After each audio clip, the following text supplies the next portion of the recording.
What's up, fellow boners? Jake here, and I wanted to come to you before the beginning of the episode with some very sad news. Dustin is dead. Just kidding. He's not dead. But I do have sad news. When I say we, I mean me, accidentally forgot to record the beginning of the episode. And first time it's happened in 100 and whatever, 10, 12, 13 episodes. So that's not an excuse. I'm just saying I forgot to record the intro, the beers, the draft check-in, all of the conversation about Little Mermaid having its IMDb score changed by IMDb. So Dustin gets a little asterisk on the draft board now. And forgot to record the part where we talk about the new stuff we watched and had really interesting conversations about The Flash and Extraction and I don't know, a bunch of other stuff that I forget that we can't recreate because it was so magical. So I'm sorry. It's totally my fault. I take full responsibility. But the good news is we did not miss any of the actual episode, the topic for the Indiana Jones adventure. So you get to jump right into that right away. And because you missed the beer opening sound, here's another one to kick us off. Okay, back to the show. There I did. Fuck. Oh my god. God damn it. Yeah, there's a red dot on my tab over here. And Did it catch anything we just did? I don't think so. Oh god.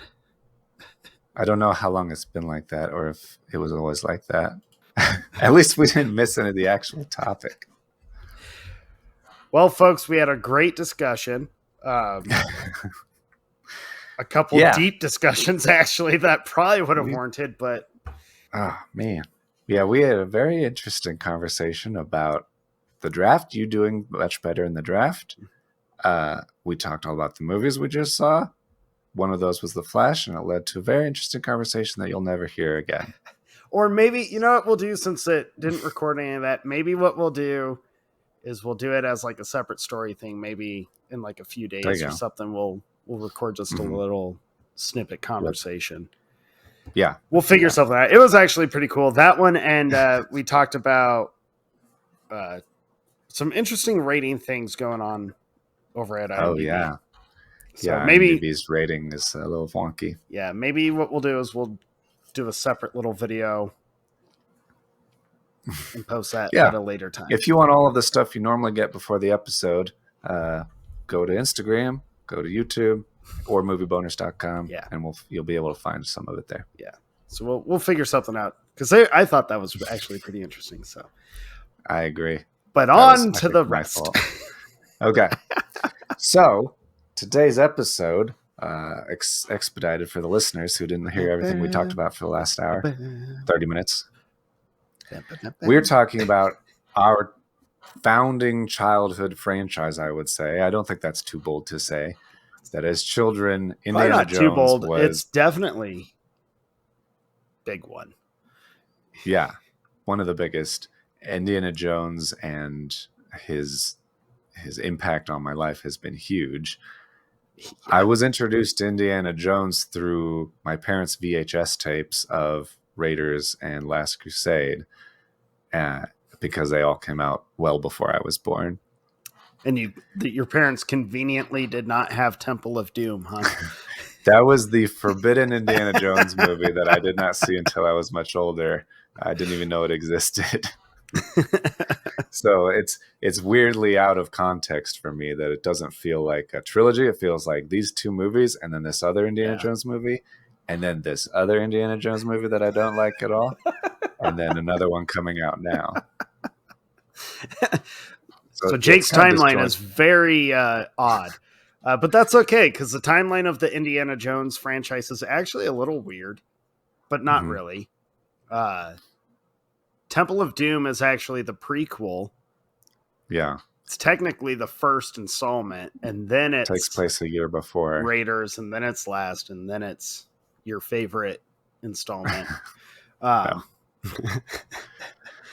Yeah, it's absolutely insane to me that there have only been 5 movies in the last 42 years. For this franchise, you feel like especially when the first 3 took Yeah. off. Well, there should I have mean, been but much more. it also has like the Young Indiana Jones spin-off stuff, the Chronicles. shows in the Yeah. movie, which I remember watching and enjoying, but it just never had the same appeal or the same impact that Right. that trilogy, that original trilogy does. Man, I've been trying to rack my brain how old I actually was when I saw Raiders for the first time. I know I was young, and I know that we did not own the VHS set of it. Okay. But we had a neighbor who did. And Yeah. I do remember constantly borrowing their VHS of the trilogy and watching them. I say the trilogy. I snuck Temple of Doom because, like you, I was not supposed to watch that movie at all as a child. But Raiders and Last Crusade were A-okay, except for the final death scenes at the end of both. I wouldn't say A-okay. I definitely saw them when I was very young. Yeah. And to the point where I was like, I was allowed to watch them, but I had to cover my eyes at the beginning when that one guy gets impaled and is like all bleeding and stuff. That part's pretty gross. So I had to cover my eyes for that, but it's quick. You can stay in the room for that. But yeah, when they opened the Ark of the Covenant, I had to leave the room. Oh, you had to leave the room. Yeah, because it's a long scene. You got long. Things shooting out through people's chests and faces melting. And mine was very much exactly like what Indy tells Marion of like, shut your eyes, don't you dare open them. That was me. Like the eyes had to be covered. And since I was a little kid, like I did that curl yourself into a ball and protect everything, except you could still hear the screaming and the right. Yeah. Sometimes that's worse if you just hear it. Right. Suddenly your brain is just like, I get why your parents were like, no, you have to leave the room, because my brain was definitely like, some messed up stuff is happening in this movie and it's only rated PG. There is messed up stuff. That's one of the things that I watch it now as an adult. And I'm like, this is such a fun adventure film for most of it, but it is serious about the horrible violence of the there's power some crazy of God brutality in that trilogy, dude. There's some crazy brutality. It definitely it doesn't shy away from it, which I appreciate. But it does escalate quickly, and so if you aren't prepared for it, I think it could catch people off guard. When I introduced my daughter to it, I did tell her when I was about to start Raiders, and I told her like, hey dude, legit, because she didn't want to watch it. She was like, I'm going to hate this movie, Dad. It's going to be boring. I don't want to see a college archaeologist, like professor, go around the world. That's not entertaining to me. I was like, kid, trust me. Shut the fuck up. Like, I don't know what you're talking about. Don't understand. Just trust me on this one. Yeah. And I did tell her right before I started it, I was like, the ending, it'll be your call. It's a little much. You see some like spirits, and she was like kind of apprehensive, and I was like, and you see like faces melting, and they're still alive, like they're screaming and melting and dying. And she was like, oh, gross. But she watched it and she was like, this is disgusting. Now she thinks it's kind of funny to watch. But now it's all the practical effects are kind of fun to watch. Practical effects are just, they're so much better. They're so good. But so I know you and I had talked. Normally when we do these kinds of episodes, we like do the big breakdown. We'll go scene by scene, kind of essentially narrate the film for you and deep dive into it. This is a little different. This is what we felt like, I guess, kind of honoring the legacy of Indiana Jones and the impact on both of our childhoods, and just like, how has this movie that was made back in the 80s just turned into this monster? Everyone knows the theme song. Yeah, there's only I guess 5 now, 5 official, but only 4 officially released at the time of recording. Yeah. But that fourth one was what, 2008? Yeah. It's like 20 years or something like that in between that one and Last Crusade. Yeah, 19, yeah. So before Kingdom of Crystal Skull came out, I mean, the Indiana Jones trilogy by itself, I feel still holds up. It still just stands the test of time. Just like, oh, you think you made a cool action movie? Check this out. Right? Yeah. No, I agree. I think Raiders is a perfect movie on the level with Jurassic Park. Yeah. And I think it's way more fun and just an adventure movie. I think Last Crusade is way deeper and the best of the series, but that trilogy is fantastic. It is. And it will always hold up. It's just so great. Even Temple of Doom, although definitely the darker of the trilogy, definitely the more disturbing of them. Even Temple is like, this has some cool stuff in it. Like Temple's still very entertaining. It gets a little freaky deaky, but it's still pretty cool. Yeah. To the point where like it's got possibly the worst sidekick character besides Jar Jar Binks ever. Yeah, I agree. Willie is terrible. But you forgive it because the movie is just still strong enough. But yeah, Willie is a tough one to watch, dude. I didn't know if you were going to be talking about Willie or Short Round. No, I like Short Round. Short Round is hilarious. I don't have a problem with him at all. No. Temple of Doom is funny because growing up, that was always the one that people made fun of. Yeah. It was like the Return of the Jedi for Indiana Jones. It's like, oh, it's sillier. It's not for everybody. But now, after Kingdom of the Crystal Skull came out, everybody's like, you know what? It's not so bad. Everyone unanimously is like, Temple of Doom rocks. It is on par. Way better and part of the real trilogy. I find it interesting. And don't worry, I have a feeling you and I will have to actively like try to keep Star Wars rants to a minimum, but they're probably inevitable starting with this one. I find it interesting that George Lucas is responsible for like making people roll their eyes at one installment of a franchise by releasing another one that makes everyone just be like, what the fuck did you do? Yeah. Yeah. It's almost like George Lucas should stop making stuff. He really should. And I don't know. He did some great things, had some great ideas very early on, but the more he pulled at those threads or the more he tried to come up with new ideas to build on it, it just got worse and worse and worse. Weird. It just gets weird.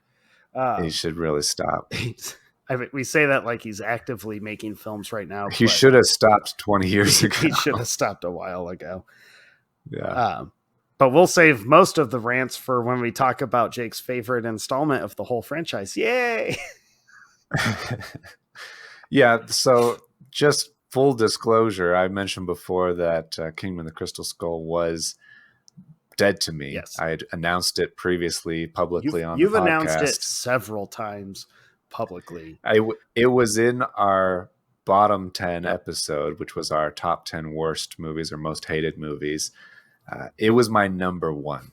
So if you have any idea how much I dislike this movie, that's how much it is. And I had not watched it since I first saw it until this week, until today. I rewatched it for the first time today, and spoiler alert, not a fan of it still. So what you're saying is, had you watched it for the episode we did a little while back of like revisiting movies that we weren't the biggest fans of, your opinion would have not been swayed. Changed.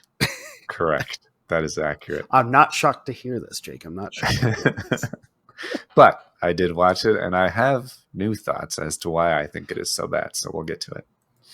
Yeah. But first, the joy of Raiders, man. We get to start at the beginning with Raiders of the Lost Ark. Like I said, I think it's a perfect movie. Everything about it, especially when you come into it, as I always will, with those child's eyes, of seeing the opening, seeing the logo fade into the Paramount jungle. Yeah. It's just so flawless, and the way it leads into it, and you see the silhouette of Indy there with his hat and everything. You're like, you know that it's going to be good. Like before anybody said anything, you just know Steven Spielberg has you in good hands, and it's going to be good. Yeah, rewatching it. So I watched the first 3 like 4 times just in the last week and a half, and I watched Kingdom of Crystal Skull like once. That's all it deserves. More. When I rewatched it, I was like, okay, I'm going to try and treat this like it was that episode again. I was like, I haven't watched it for a while. I know I don't hate it as much as like you do, but there's definitely a moment in that movie that it has always been the moment where I'm like, there it is. I fucking hate this. Like, you just killed the whole thing for me. And I was like, I haven't watched it for a while. Maybe I'll be forgiving. And that scene came up and I was like, nope, still fucking stupid. I fucking hate, God damn it. Like, physically angry about it. But when I rewatched Raiders, every time I watched the trilogy, I was like, I felt so happy during them. And yeah, you hit it right. I mean, I watched all of them with that same kind of childlike wonder, but that opening is so good and nothing really happens at first. It's just them going through the jungle, and you just like, you get the sounds of the jungle. You got the cool typeface, that font that they got going on. Yeah. The silhouette of Indy, which I find I'm always excited for. And I'm like, it's such a simple thing, but I'm excited for the silhouette of him in the hat. And he turns around into the light for the first time, and you're like, there he is. Yeah. Indiana Jones. It's so good. It's so good. And I always laugh, like, super young Alfred Molina. It's his first on-screen role. Like, he's so little. Yeah, I didn't recognize him for the longest time. And I'm like, wait a minute, that's Dr. Octopus and Spider-Man 2 or whatever. Like, this guy is revered actor now. Like, yeah. I just remember him as the dick that wouldn't throw him the whip. Right? Who doesn't make it very much. Who doesn't make it all that farther. You gotta stick together. But this is, I love how immediately, like, they don't give you a setup. You are just dropped right in. The expedition's already begun. There's already this crazy backstory, this competition with this other guy, and tribes. There's this mysterious tribe hunting them. They pick up the poison dart, and he's like, oh, they're close. Like, this is still fresh. And like, they get to the cave with the idol, and you get immediately all the booby traps, and it immediately you're just like, this is cool. It's very cool, and you also get a very clear representation of who Indiana Jones is, which is he's a badass adventurer, but he's also knows all of the lore and he's highly educated. He's awesome with it. He's not afraid of spiders. Can you imagine having all those tarantulas walking all over you? Yeah. Yeah, so he's brave, he's strong and capable, and like you said, he's just the badass masculine adventurer guy. I mean, everyone knows the whole sequence, but I think everyone knows it because of just how awesome it is to watch it every time on really any kind of size screen. Now, I feel privileged, even though I think they do this regularly. Some theaters, they'll play like older movies, and it was a while ago, like a long time ago. I remember a Cinemark in Fort Collins. I forget what night they would do it, but they would play like a classic. And I remember going and watching Raiders in the theater and like watching it almost as if I had never seen it before, but watching the whole sequence with the bag of sand and the idol, and then everything falls apart, and then you get the awesome boulder rolling after him. Like, the iconic boulder. It's so exciting. It's so cool. And it just looks so incredible. Like, Holy crap. Yeah. All these traps that they had avoided meticulously and outsmarted and all of this stuff. Once shit starts falling down, that's all out the window, and he just books it. Run. And all of the darts are flying, and things are closing and collapsing, and it's so exciting. It's so exciting. It's just so cool. I love the contrast of all of it, though. Go from like this crazy, mysterious, going through that cave, the exciting, just caution to the wind because now you're on survival mode, and then he comes out, and it's like immediately all that work is like, all right, I guess since I don't want to die right now, here's the idol. Yeah, it's so, especially at the beginning of a franchise, beginning of a movie, to have your hero work so hard for this object, and you feel so triumphant for him. And then, he just has it. He gets bested in a matter of minutes, and then has to run for his life because he's still getting like chased down. And I love he hops in the plane, his getaway plane, and the snake is there. So immediately, you just saw him go through all this shit, and all of a sudden, you immediately learn he's afraid of snakes. Like he has an Achilles heel. Yes, there's the weakness. And who the fuck travels with a giant boa constrictor in the back of their plane? Jacques does. It's his buddy. It's true. Yeah, fair enough. But it's I love how Indy just wings everything. He's so good at adapting to situations, and I think that's where the adventure is. That he doesn't really know what's going to happen. He kind of knows a lot of things about the culture and the lore and all this stuff, but he can't know everything because it's all lost to time.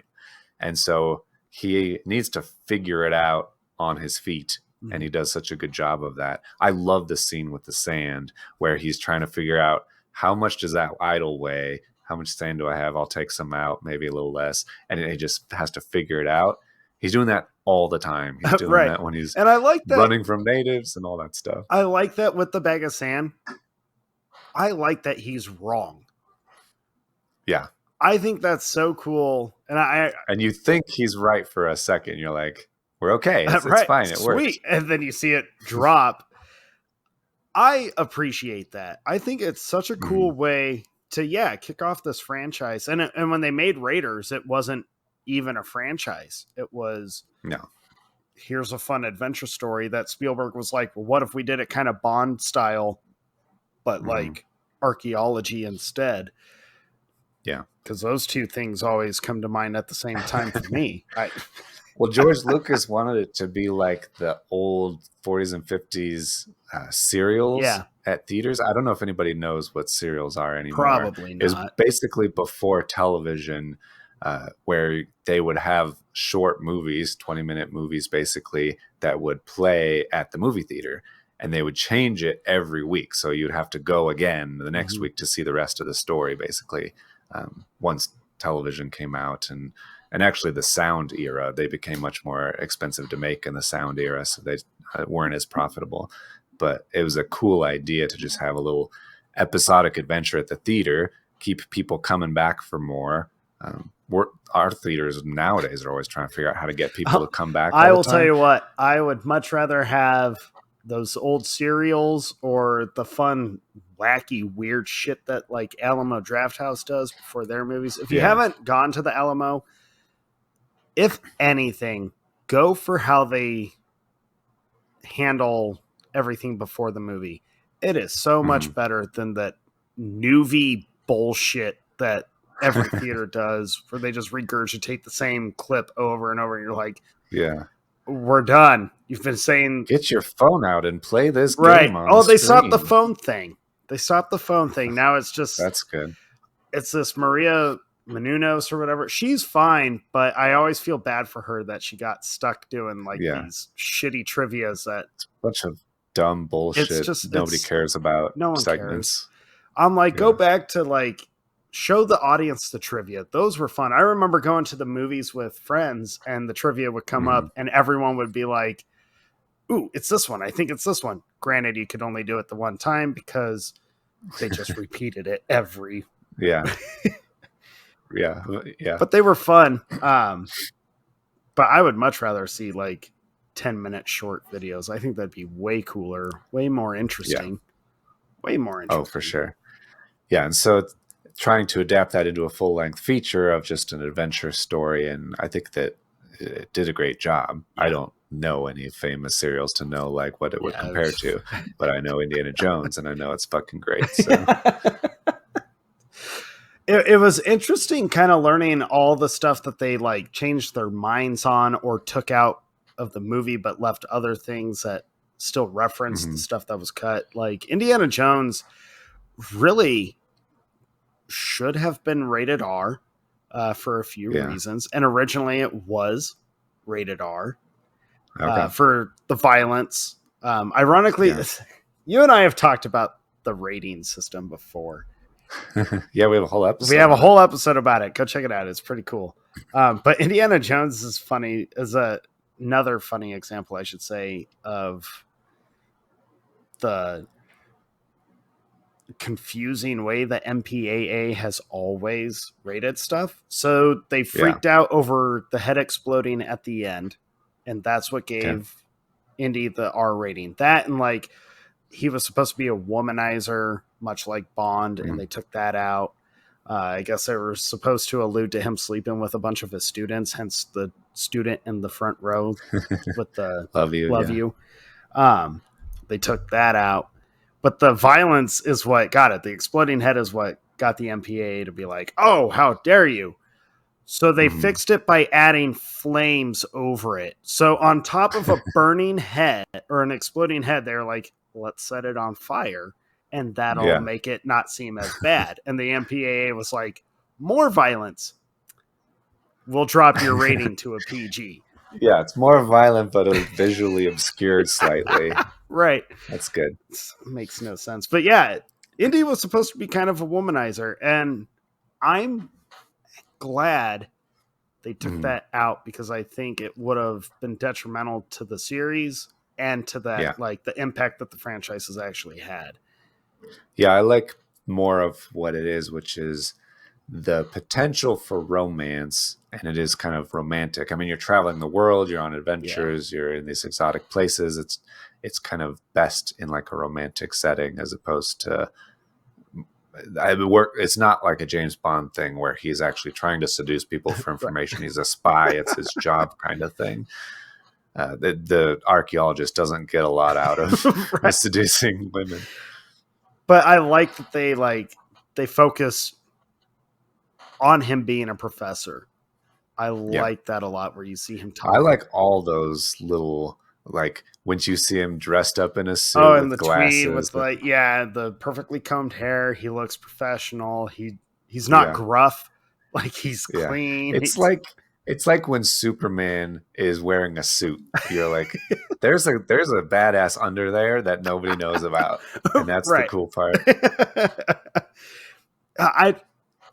It's so funny. Like I love how even as a professor, he's trying to spell out Neolithic, and he has to like pause, and he's like, "Wait, okay, yeah, that's right." Like I've always loved that little detail. I think it brings him down to our level, if you will. Like.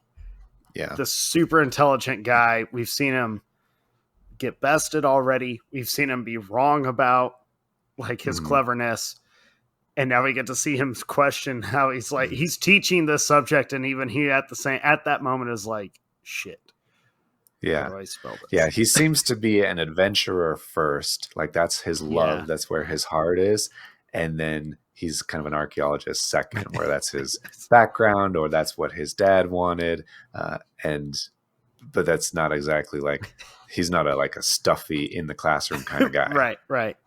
In fact, which is cool. He like spends no time in the classroom essentially, because immediately we get to meet Brody and he immediately pulls him out and was like, we've got a fun potential adventure. You got to hear these guys talk about this. Yeah, the U.S. government wants you to try to find the Ark of the Covenant.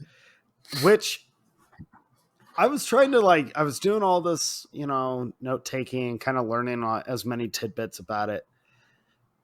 Were you able to, I could not find something at least like concrete, but were you able to find a pinpoint what made Lucas and Spielberg and Kasdan really hone in on why they went with the biblical artifacts between the Ark of the Covenant and the Holy Grail. I mean, the Holy Grail to me seems like an obvious one because it's like the biggest mysterious artifact of all time. But the Ark of the Covenant has always struck me as such a like specific. What made them pick that? I could not find anything specific to it. It just kind of seemed like. I don't know exactly, other than I think it fit the overall story where you have this mystical object that was supposed to essentially contain God, and that the Jews and Israelites would carry it around and conquer cities with it. That seems like a natural thing to have other world conquering entities like the Nazis interested in. And there's a lot of real interesting history with the Nazis that were actually genuinely interested in mystical and super powered research. Hitler was he was on board with all the weird make believe shit that he was convinced was real or could potentially be real. Yeah, like he had amassed enough earthly power to take over the world, and he wanted to take it to the next level and find this thing that would make him emperor of the world or whatever. True enough. But yeah, the Ark is it's so interesting of a choice to me because I feel like there's still such a high percentage of audience when it came out, and even for these days, that probably have no clue what the Ark is, if it's real or not. So I think it's interesting because it does get referenced in 3 out of the 4, and I'm sure it'll get referenced again in this 5th one. Yeah. It's the founding MacGuffin, basically. Right. It's always been such an interesting decision to me, and it's kind of, I like the idea that what I've kind of like landed on for my own sake, and agreeing with what you said of like it's just this all powerful item for the Nazis to use, especially during that time, which would have been, that takes place in what, 1935, 36? 36. Yeah. So, yeah. Things in Nazi Germany are starting to really boil up. So, yeah. And I like when Indy is recruited by the feds to go after this thing. He tells you basically that he doesn't believe in any of this mysticism stuff. Yeah.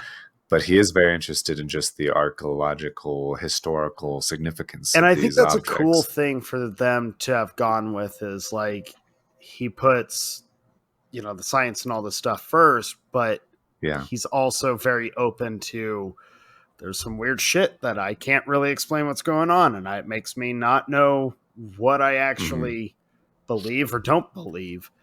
And I think kicking the whole thing off with this whole franchise with that kind of mentality of like, you kind of have to be open to being challenged and maybe go for like the significance of something more than just the glory, although the glory becomes a thing that they talk about later on in the franchise. But it's just always been very interesting to me, even from a young age. And maybe that's because, well, you and I were raised in very similar homes. We were both raised in fairly religious based homes. So having like this huge movie like focus on such a significant biblical artifact was like, this is weird for a wide audience. And they're not like talking about it as a miracle or as like, it's like you can have a Christian object in a movie and it's not like VeggieTales. Right. You're like, they're making it cool. And like, you have Indiana Jones like reading the Bible, and he's like, no, everybody knows the Bible. Don't you know the Ark of the Covenant and all this stuff? And you're like, wow, he's so cool. It's so interesting to me. Even when I watch it now, I'm like, even at where I am at, in my beliefs or non-beliefs, like watching it now is still this is such an interesting decision. Yeah. Yeah, I think it probably was more mainstream in 1981, at least as far as general knowledge goes, even if there wasn't widespread. It was more of like, yeah, everybody's heard of the Bible stories or whatever. Yeah. I do think it's interesting. I think it's more interesting for Temple of Doom to bring out in 84 when it's kind of like the Satanic Panic era. Maybe not the best time, but oh well. You know, human sacrifices, to make it pulling hearts out, magic rocks, kidnapping children. Yeah. But the other great thing about Raiders, which we already talked about in our Top 10 Crushes episode, is Marion Ravenwood and how she's set up as Indiana Jones had this old buddy who had this staff head of a staff that was very important. The staff of Ra.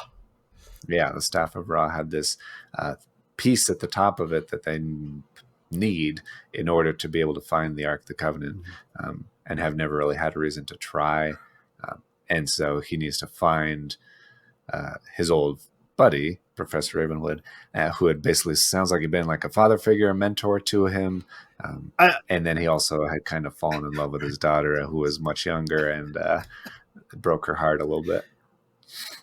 Yeah, which I don't know why, but I've never really like focused on the detail of the age difference.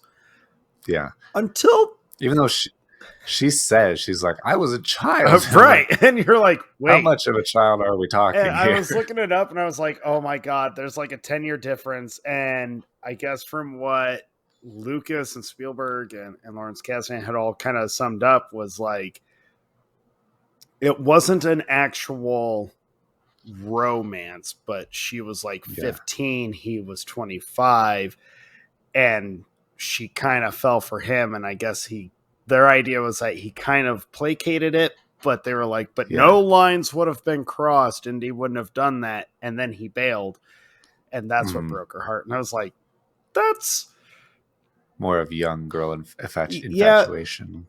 But I never focused on it until prep for this episode. I was like, oh God, this is so weird. And then I had to start thinking like, well, okay, the movie takes place in the 30s, but it was written in the 80s. Mm-hmm.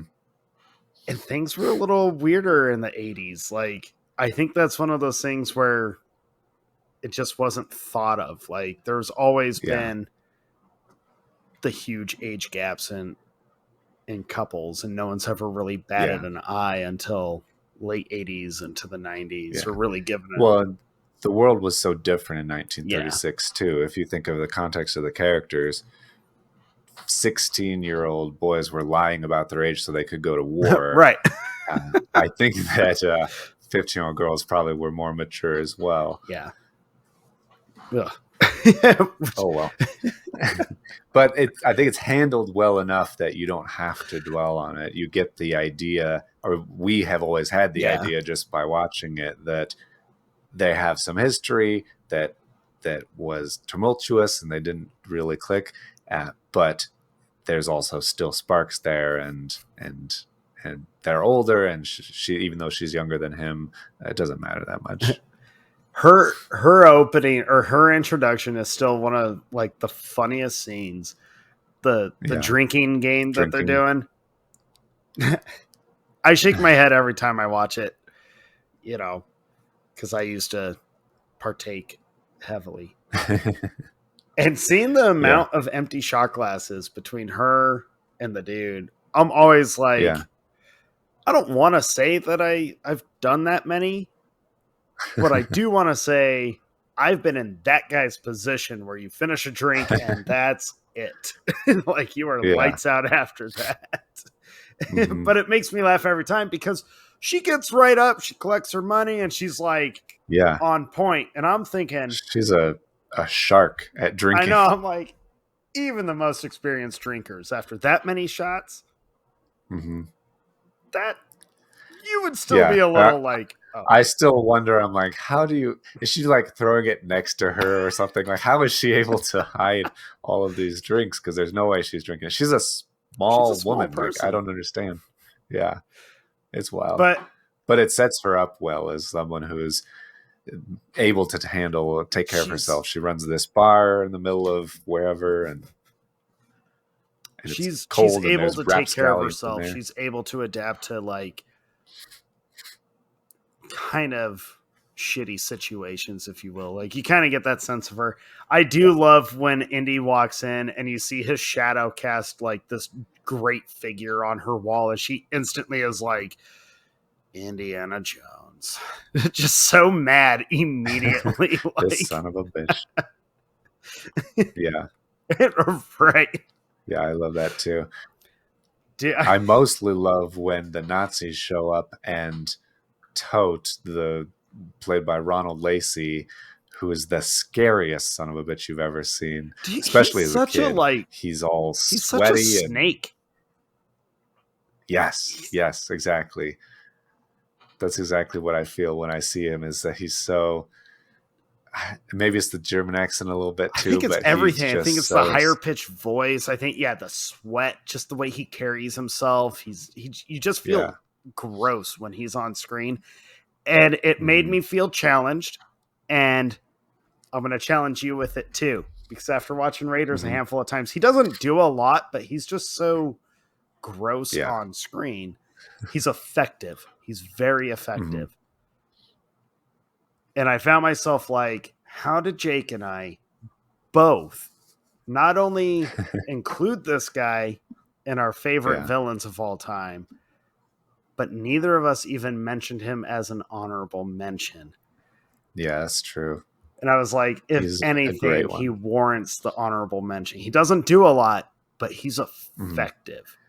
Incredibly effective. Yeah. And it holds up. Even as an adult, I'm like, you still feel gross about him. Like, I get happy when he grabs onto the head of the and it burns his hand and he screams in pain. Moment. Every time I'm like, good, fuck you. Yeah. It is like a Home Alone thing where he runs outside and puts it in the snow.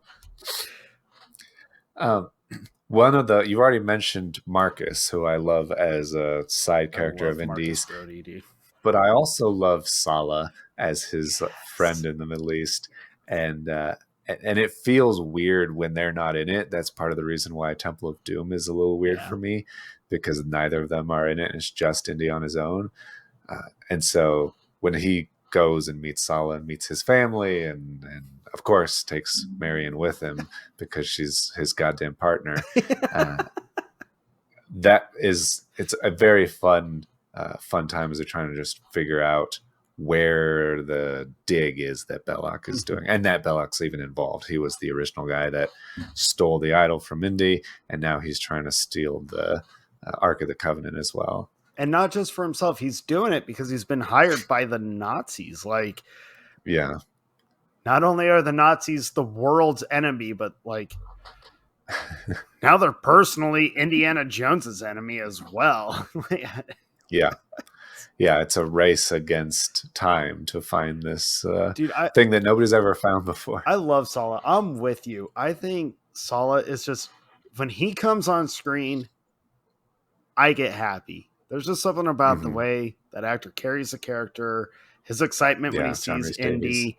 It's just fantastic every time. I mean, you as a viewer can't help but just be like, Sallah's my friend too. Like, you just get very happy about Sallah. Yeah, he's very welcoming, and it kind of makes them a part of his family, which I like. Don't eat the date. There's that. Yeah, don't eat the dates. There's that scene in the market, which is a big scene. And I was especially thinking about it because we just did our episode about our top 10 movie scores and how music can like change a scene. When Indy's walking with Marion and they're kind of just talking, and then these dudes jump out and they start fighting them, the music is exciting, but also kind of fun. And I think it works so well that the whole situation, which should be incredibly terrifying, and they're trying to kill them, they're trying to kidnap Marion, they're trying to do all these things, and Indiana Jones is acting very distraught. He's taking it very seriously, but the music is kind of fun and adventurous, and so you feel like it's not high stakes. I guess the tension is not terribly high. You feel, to me, I would say that you still understand it's high stakes. Like there's high risk throughout the movie, throughout the story. Sure. To me, what the music does is just constantly keep you in a state of you're on this adventure, and an adventure is fun and exciting, but there's so much danger along to it. But I appreciate the music because it keeps me constantly feeling like everything's moving. You're constantly running. There's always a chase. There's always something going, which is probably why so many people like signed up to be archaeologists post Raiders of the Lost Ark and thought it was going to be like global chases, just like people, you know, young people sign up to become cops or detectives because they think it's constant car chases and gunfights, and you find out it's paperwork upon paperwork. Archaeologist is even more paperwork and sitting and staring at textbooks, or I guess computer screens now, which not much different than what people do. But I think the music in the Indiana Jones franchise does such a good job of constantly just keeping you in the moment of an adventure story. You're constantly, there's something new to learn. There's something new to uncover. There's something new to rescue or like course correct, you know, which Indy constantly has to do. And it doesn't help that like he's being hunted down. You know, you got the assassin with the monkey. You trust the monkey, but then you don't trust the monkey. And that monkey is a little jerk. Yeah, that monkey is But and you know him, like when Marion gets taken and she's in the basket and you're trying to figure out which basket she's still in, the music is very fun. Yeah. But you're watching the scene and you're like, shit, he's totally lost her and I've lost her. Where the hell is Marion? Like I just think they did such a good job. John Williams does such a good job of just kind of completely encompassing all the different emotions that would come with an adventure. You know, it's not just peril, but it's not just fun and games, but you're going to toe this line because it's still like a family adventure story. Yeah. Yeah, I totally agree. I think that it's interesting to watch it, the Indiana Jones movies, because they are fun and there are jokes in them, but I don't think there's like the bump jokes that you get in like a Marvel movie or whatever nowadays, where it kind of takes you out of it. It's more of like oh wow, I can't believe we survived that kind of a joke. It's always all the jokes that I was noticing, they're all very sarcastic. They're all very just like tongue in cheek. I can't believe we drew this again, or you know, it's not the years, honey, it's the mileage. Like yeah, for sure. It sets the character and doesn't take you out of the character. Yeah, I just feel like the jokes in this franchise, or at least in that trilogy. Well, actually, you know what? I will even say some of the jokes in Crystal Skull still maintain. It feels more natural because it's just pure sarcasm in the moment. It's just, they don't care to be a one-line. None of them feel like a one-liner. They feel like something we would say to a friend or to someone that we don't like. Like that's how we're not going to go and shoot a guy who's wielding swords because I just don't have the energy, but which is a great joke in of itself. There's a lot of good physical jokes like that too, where he's had all this fist fights, he's been whipping dudes, and then this man in black shows up with a giant sword, and everybody parts like the Red Sea, and he just pulls out a gun and shoots him. That's just classic scene, and I think most people know the story behind it now, but it's always one that I feel compelled or feel the need that I have to share every time I watch it. I feel like you've seen that meme or that little reel or whatever it is of like, it's some person sitting watching a movie and the caption is like, when I watch a movie with someone and I have a fun tidbit about a scene and I have to share it with someone, I'm that person. I'm sorry.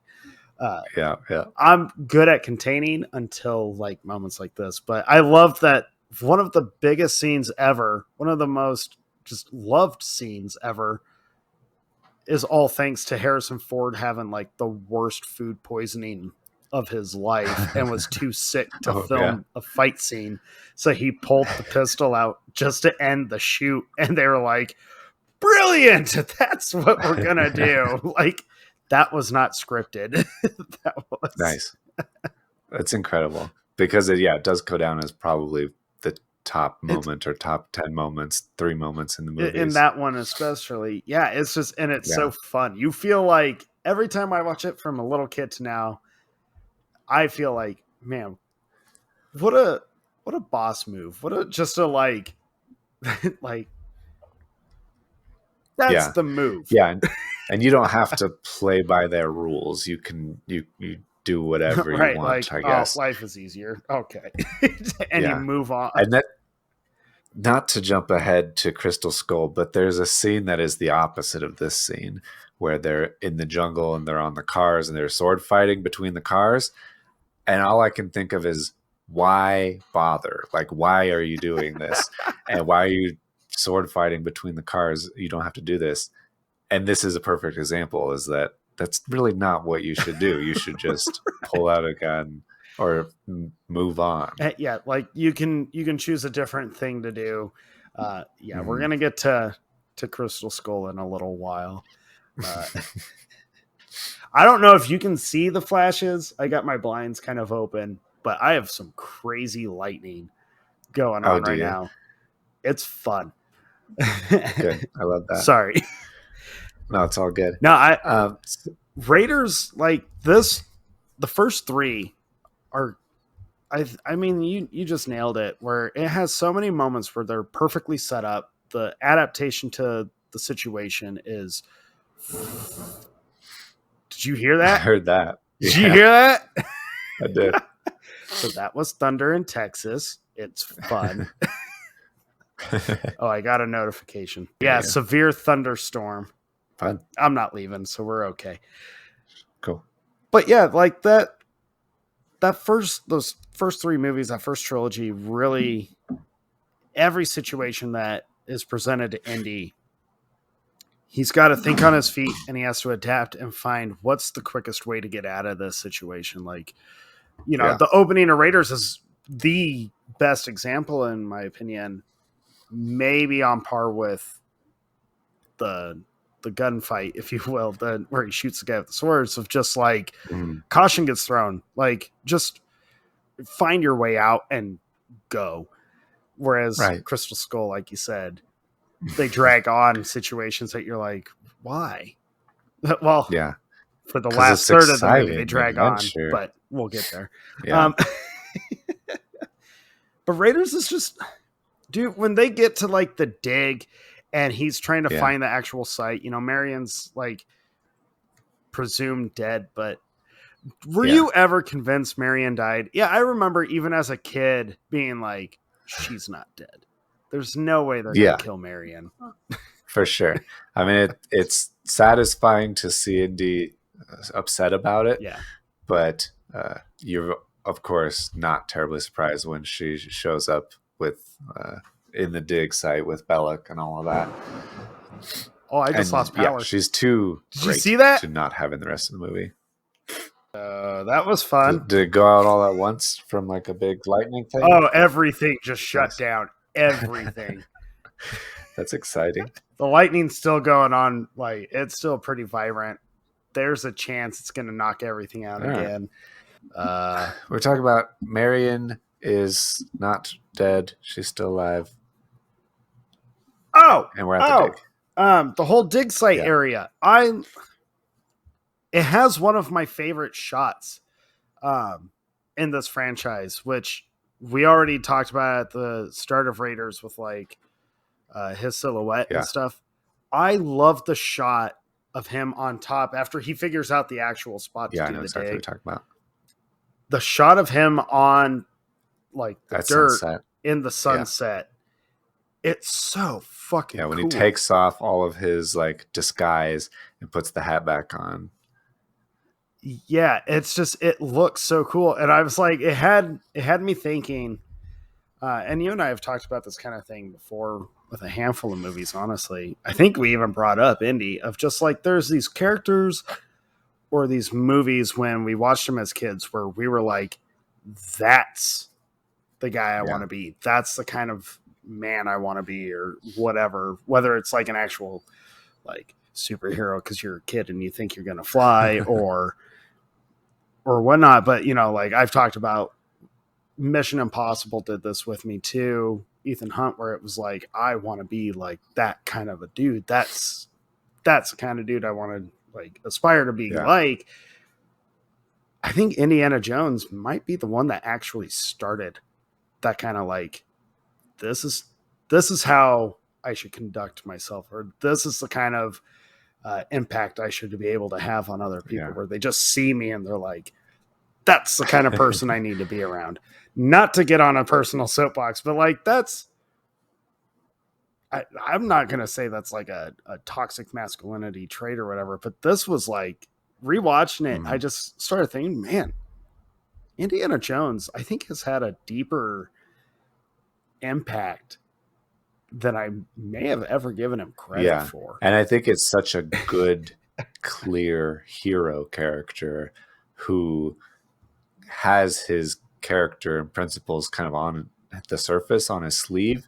And so you can just see him and instantly know what he's about, what he will stand for and not stand for. And I think he's a great one that to just, especially as kids, grab onto and your imagination for the adventure kind of runs wild. I love how, I guess, flawed he is. He's not perfect. He messes stuff up in every adventure he goes on. I think that's admirable. I think that's like, that makes me respect the character even more. And thinking about, you know, childhood impact, like I'm kind of glad that my parents like let me obsessively watch this in Last Crusade. His power is basically not giving up, because even though he tries something, it doesn't work. He tries again and it just picks himself up and keeps going. And he's constantly in a situation that he would much rather probably not be in. He's probably always wanting to just be able to find the artifact, get it to the museum so they can sell it and study it. Like, that's all the dude wants to do. It'd be nice if it was easy. But he's always having people trying to kill him. He's always having to be on the run. He's getting into fist fights. But I love when him and Sala, you know, they get the plate off here, or the ceiling tile, I guess, technically off. And Sala's like, the floor's moving. Why is the floor moving? Yeah, snakes. Why'd it have to be snakes? It's so great. And especially even though you've established that he hates snakes and that it's a phobia of his, he still forces himself to go in there and be in this ruin full of these things. Thousands of snakes. Thousands of snakes. It's crazy to me how many snakes are all over the place. Yeah, I still kind of wish, like when I was a kid and I watched it on VHS, you could see the scene when he's down in the pit and they throw Marion down with him, and there's that snake right in front of their face. You used to be able to see like the plexiglass in between them a little bit of a reflection, and they've cleaned that up since in digital. But that was always like a fun thing of like, once I learned that was a little like nugget or trivia or whatever, then I would point it out to everybody. I'm like, did you see that thing? Oh, did 100%. you see the movie making magic behind the story? You're like, what I had showed my daughter Indiana Jones the first time, and the cobra is right there in front of him. I remember looking at her and being like, that's a real cobra.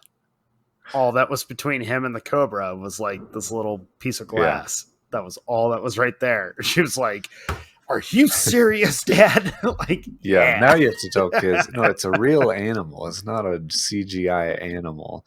It's a real animal that is unpredictable that they're working with. Like, that's That is a very dangerous predator right there, dude. Yeah. Yeah, that whole sequence where they're... Ugh. What was that? It's Hale. Oh, yeah, Hale's kind of... Sorry. You didn't like that. I don't know what that was. No, I don't like that. Nobody does. Yeah, I love when him and Marion are down there with all the snakes, and like there's that shot. I don't know why it's so effective, but there's that shot of the snake going through her high heel, like the toe part of it. I have no clue why, but watching the snake slither through the shoe is just as effective as watching snakes like slither out of a skull. Yeah.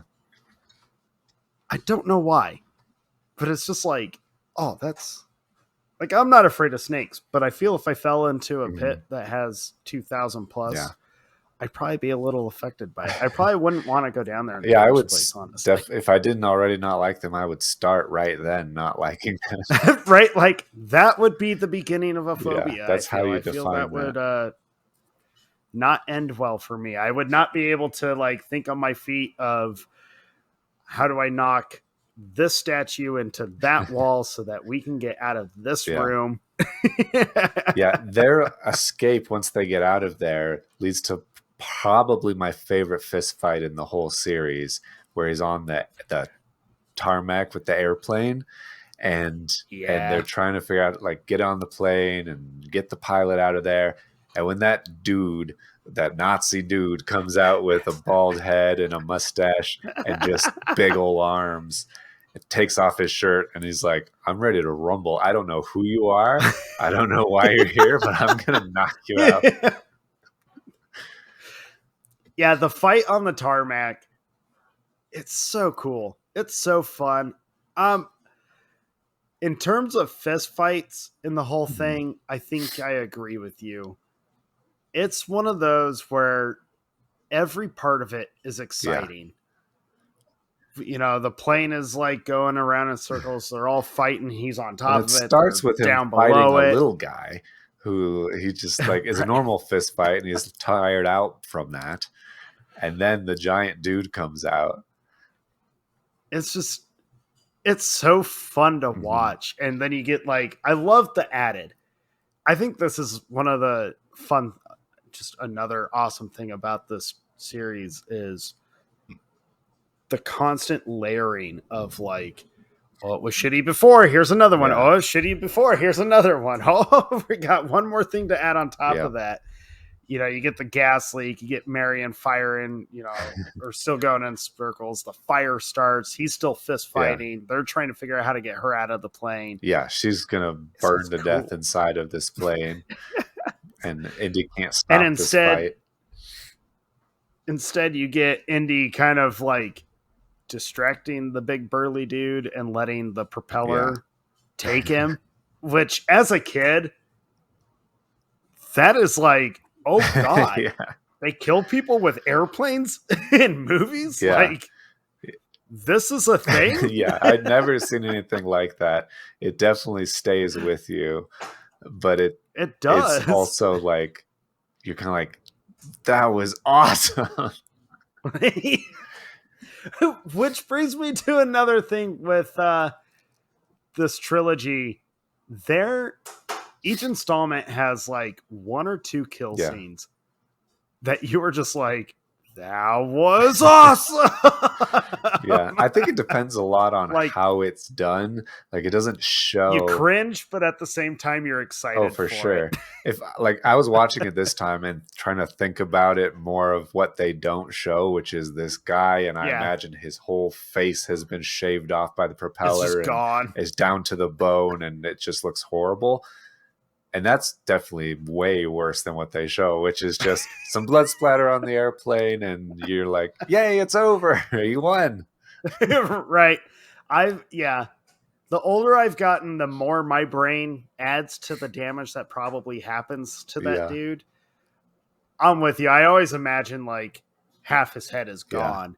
And then I imagine as an adult now, I'm like, he's a big dude. He's kind of like, he's a big dude. Oh, totally. I imagine the propeller hits the face, and as the body's falling, rips out like his the entrails guts, become like, his or cuts him extrails. open, and more blood sprays, Yeah. and then my brain's like, well, thank God it all explodes momentarily, because that's some rotten flesh you don't want. It'd be a smell bad. Like, that's how you get ants, folks. That's how you get ants. The car chase is good, especially every chase scene. You have to have a good car chase scene with Indy. With Indiana Jones, whether it's foot chase or him on horseback chasing tanks or car chases, like, they are a pretty significant part to these stories. And I never really thought of that before, but it really kind of came to light this time around. And I was just like, man, every single one of these, even the fourth one, although it's not as well done, have like very exciting, very entertaining car chases. It's not just like high intensity, but they're fun. Yeah. They got to incorporate all this stuff. And rewatching this, you and I have a whole episode about it. And I feel like we mentioned this franchise, but if we didn't, that is a crime, I feel, because the stunt work in these movies is top notch. It is unreal. And then it's even more unreal when you're like, oh, Harrison Ford, the old dude on set, was doing the majority of his own stuff. Yeah, I know we talked about it a little bit in the stunt work episode. I think more particularly around Last Crusade, where he the stunt performer has to jump from the horseback to the tank and then also do I think it's Stagecoach, the John Wayne movie, where he has to slide underneath the car. But yeah, stunts are incredible in all these movies. The part where he has the RPG and he's going to blow up the Ark if they don't let Marion go is one of my favorites as well. Oh yeah, and also no camels, Sala. The relationship with him and Belloq is also kind of entertaining, where Belloq tries to appeal to Indy's sense of history, that it's a priceless historical artifact. The significance is so huge you couldn't possibly blow it up. Even though they're rivals, you can tell that there's a mutual, at least, understanding. Even though Belloq will sell his soul to the Nazis or whatever, he still at least kind of gets Jones's motivation, I guess. Yeah, they never really give you backstory on him and Belloq. I don't know why, but I've always kind of, in my mind, like, formed this theory or this idea that Belloq is also a professor, maybe at the same university or at a competing university. Yeah.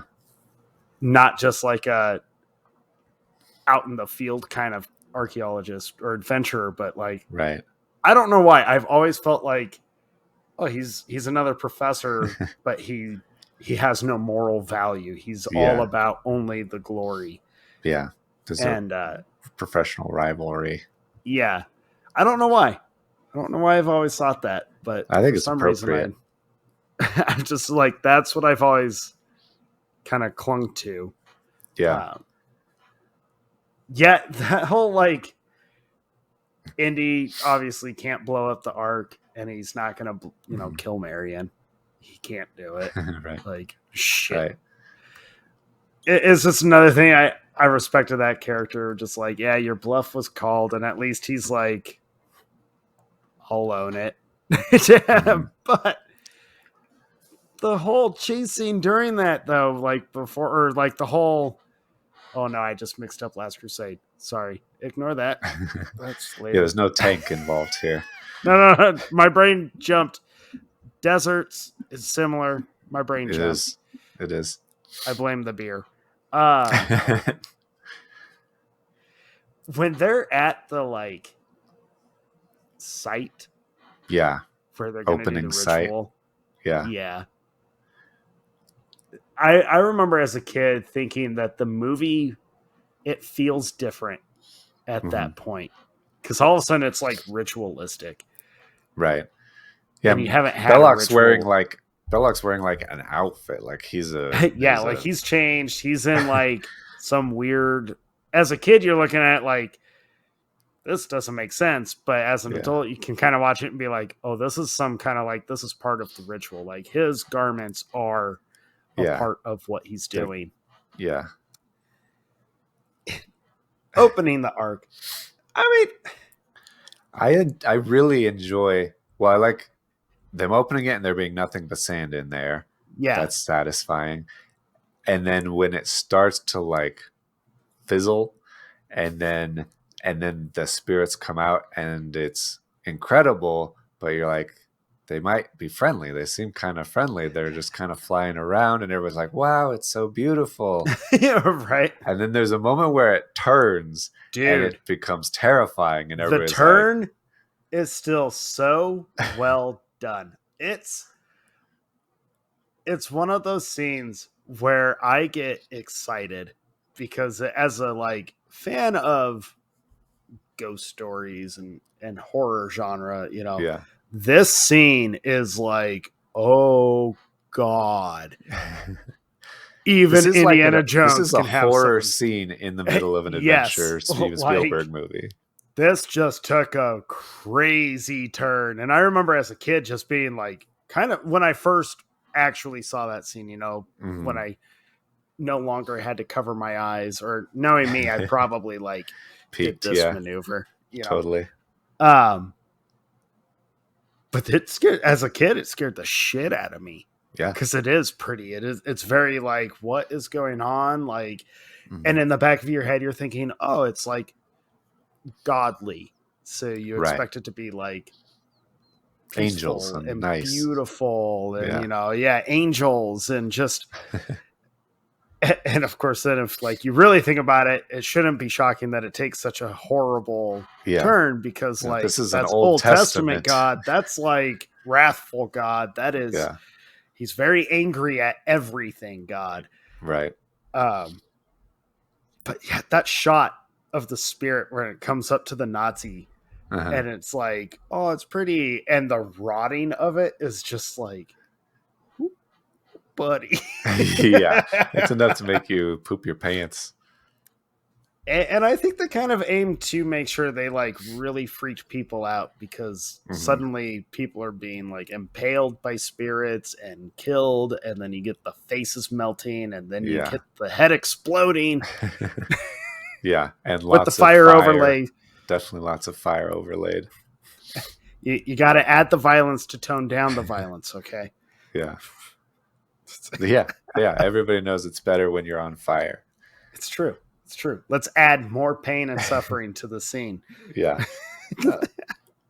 But the best part, I feel like, is the ending of Raiders of the Lost Ark, where, and I think this is the most serial-esque part of it, where the government takes the Ark of the Covenant and puts it in a warehouse with all these other boxes, and then you just start imagining all of the other shit that's in the world.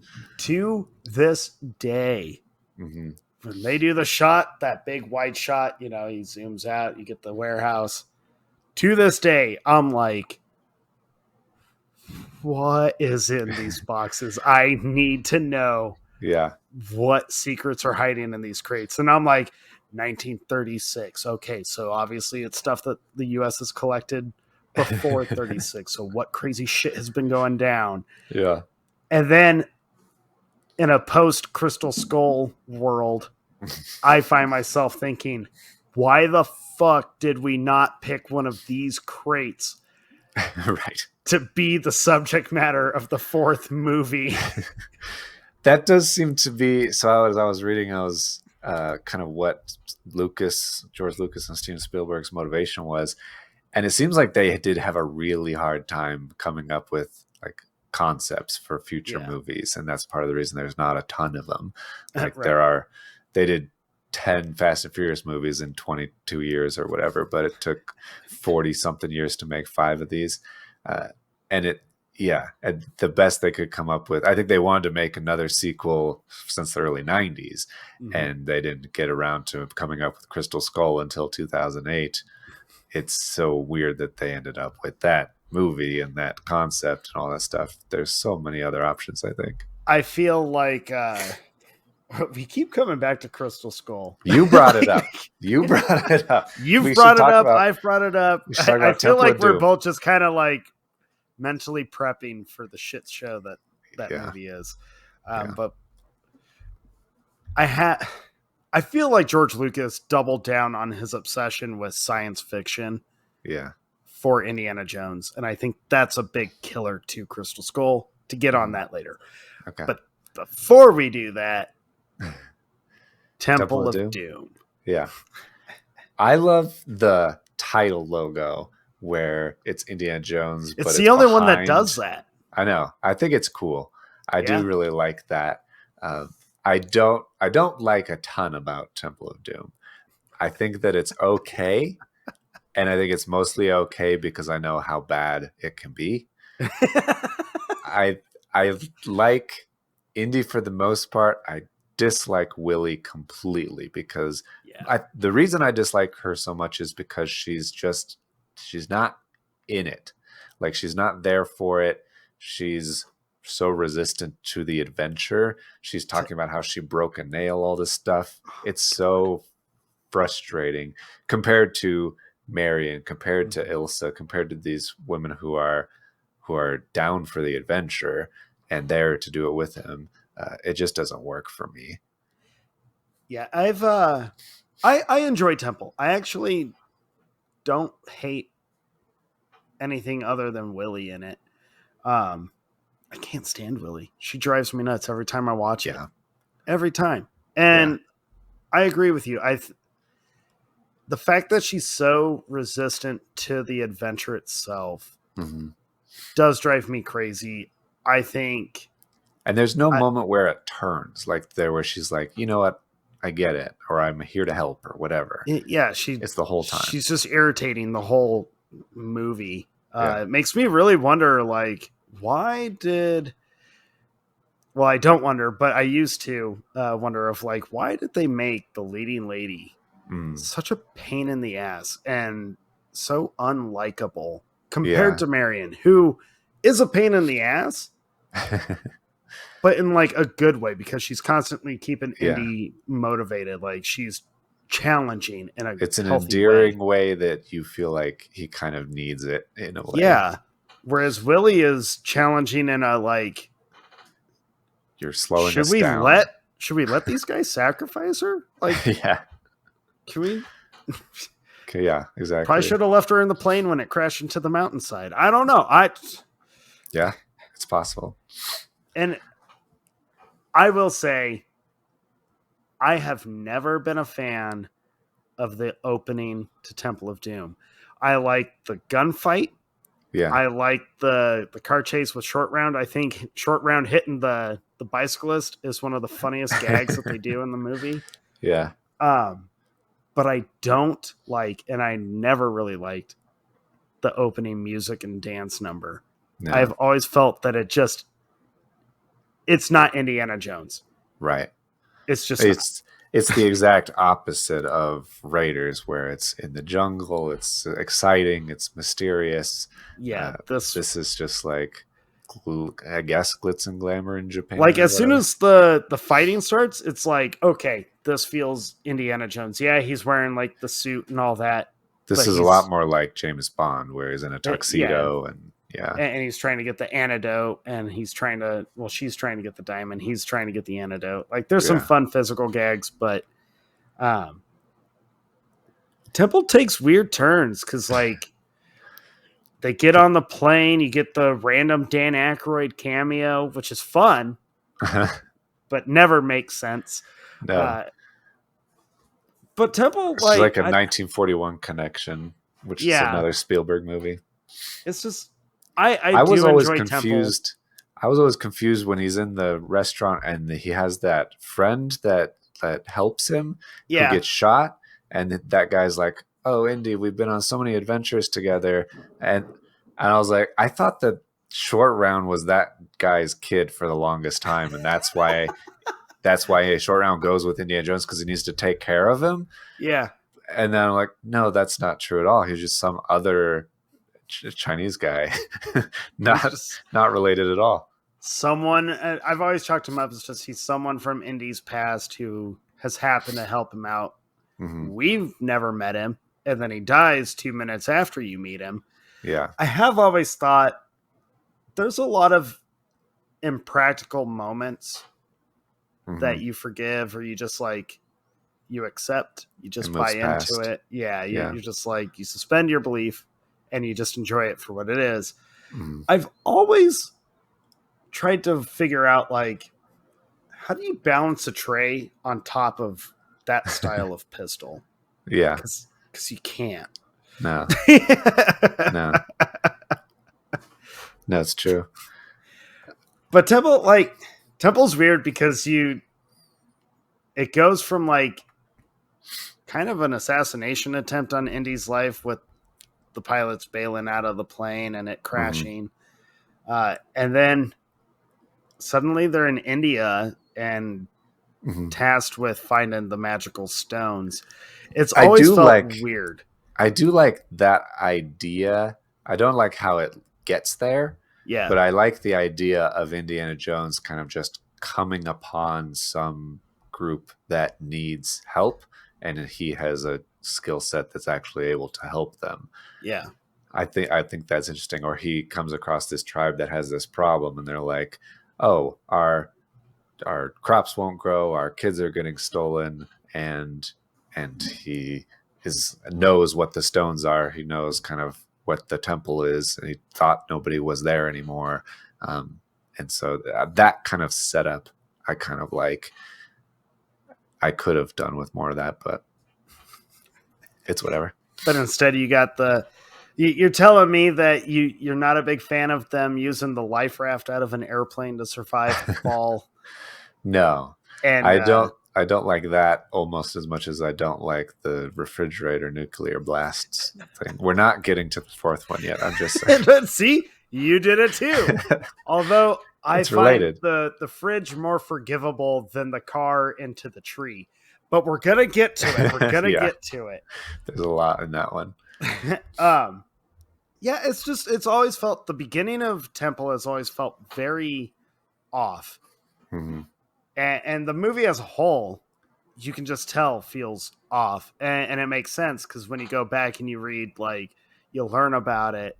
You find out that the only person that was really, well, two people that were really into it was Harrison Ford, who was like, it was what it was. Like, we enjoyed it. And George Lucas. Everyone else, including Spielberg, was like, we did not enjoy a moment of this movie. We're just making it because we had to, and this was what we did. Which ended up being repeated with Crystal Skull, where Spielberg came out and was like, I did not like the whole thing. I just did it because he's my friend and this was his vision. Yeah. No wonder you can tell. Yeah, it's very obvious. Yeah, there's a lot of it. You were telling me about the kind of the making of stuff and going back to why Willie is such an unlikable lady. Because both Steven Spielberg and primarily George Lucas, they were going through breakups. Lucas was getting divorced, and the divorce was not like amicable. It wasn't a pretty divorce. Mm-hmm. It kind of makes sense that he would end up writing a story where hearts are getting ripped out. Your life is made a living hell, and your leading lady is the biggest pain in the ass that everyone hates. It's a much darker story for a darker time in their lives. Way darker story, which I read a thing where like they had all agreed, hey, let's try and go with a little darker tone. Mm-hmm. I guess originally to add a little more depth to the characters. I don't think it adds too much depth to any character. I think the movie just ended up getting so dark and so twisted just due to outside circumstances really influencing the story. I still don't understand how he went from a divorce to like child slavery. Yeah, that's the thing. I'm like, okay, you talk about ripping hearts out of people's chests. I get it. Totally makes sense. Right. Enslaving children with mind control. I don't make that leap, really. Right. That one's a little harder to connect the dots with. Yeah. Unless there was like, I don't remember if they had kids at that point. They may have, and maybe it was one of those cliche divorces where, talk shit about the other parent. Who knows? But even with that said, when I watch that movie now, and I can find a lot that I enjoy and am very entertained by, I'll always love the minecart chase. Yeah. I'll always love it when when Indy snaps back too after Short Round like burns him to snap him out of the trance. Yeah. I always love that. I love when Indy tells him like, hey, it's me, kid. Like that's just, you feel good as a fan of this franchise when Indy snaps back. It's almost not just Indy, the character is back, but it's almost like he's winking at the audience of like, now you're gonna get what you originally came here to get, because it's going to be okay. You do. You get the adventure suddenly. You get this crazy minecart chase. You get Indy saving all these kids, beating the crap out of all these bad guys, killing them in creative ways with the minecarts. It becomes fun, and it becomes very enjoyable after that. Everything leading to that is just off. Yeah. Like, it's entertaining, but it's off. Yeah. Temple, I miss Sala. I miss Marcus. I miss a lot of the Indy stuff. You don't have him in the classroom. He only gets dressed up for that one dinner, which is the grossest dinner I've ever seen, with the snakes coming out of the big snake. It always makes me grossed out. What, you don't want chilled monkey brains? No. Or eyeball soup? It's horribly disgusting. But that's the point. And it's totally fine. But it's just like, it's not quite Indy. So it's weird to make it a prequel movie. I guess maybe it works better as a prequel movie than if this was the first movie. It would not work well. It's more of a, you already know the gist of the character. Here's just some other adventures that he was on. Yeah. Which, I don't mind the prequel of it. It's a prequel that works, in my opinion. Well, at least for the most part, it works.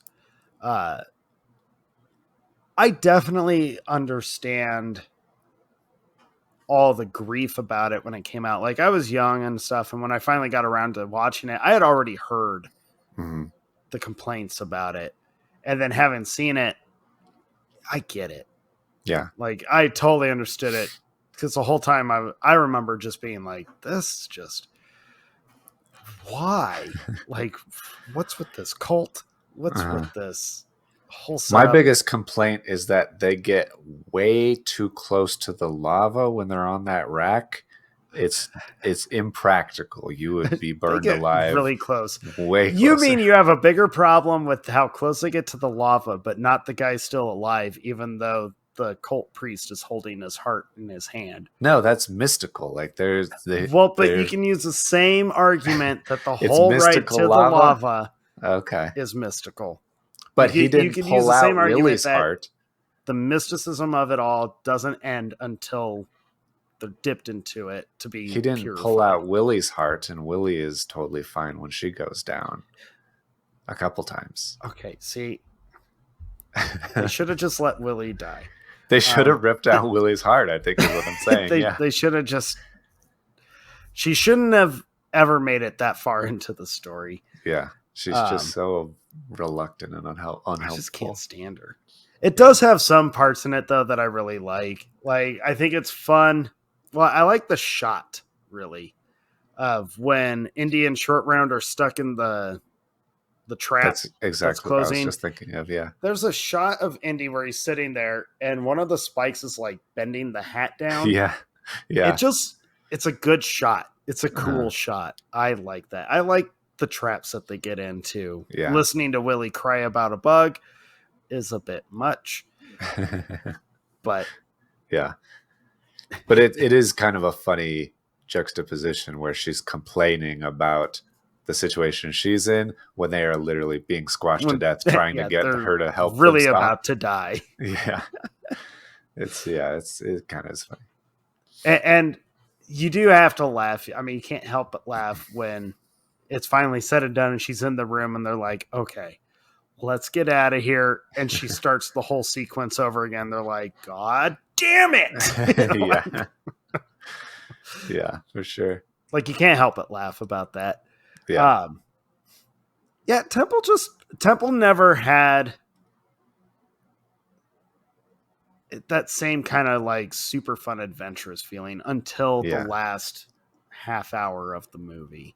I think it's a 2-hour film. I think it's fun, but it's missing the magic of the other two. Is. I will say I always love it when they're on the rope bridge and Indy tells Short Round like to hang on, and he's like, "Oh, lady, you need to hold on, like tie yourself because we're going for a ride." I love Indy's commitment to just being like, "Fuck it." Yeah. Oh, absolutely.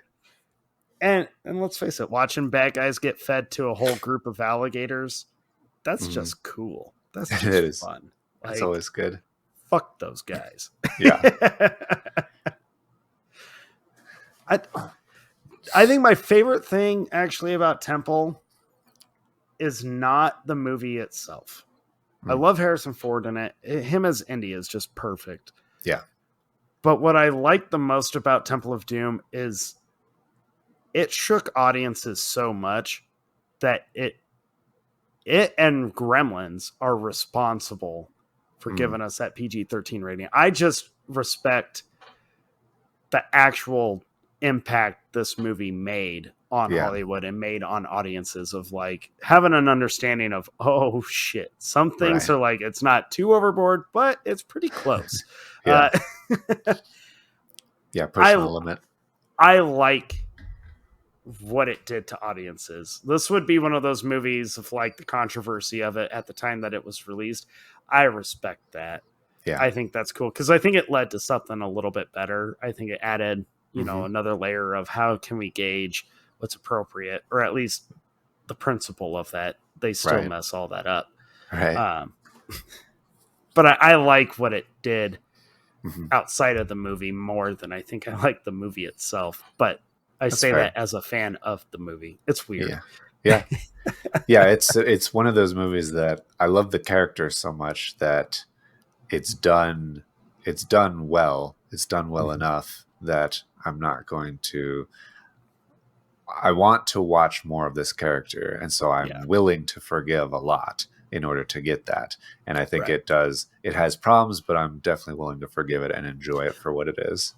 I think it still manages to give you just enough of what you want that it keeps you coming back. It keeps you from being like completely just, oh, this is dead to me. Right. Which can happen. I think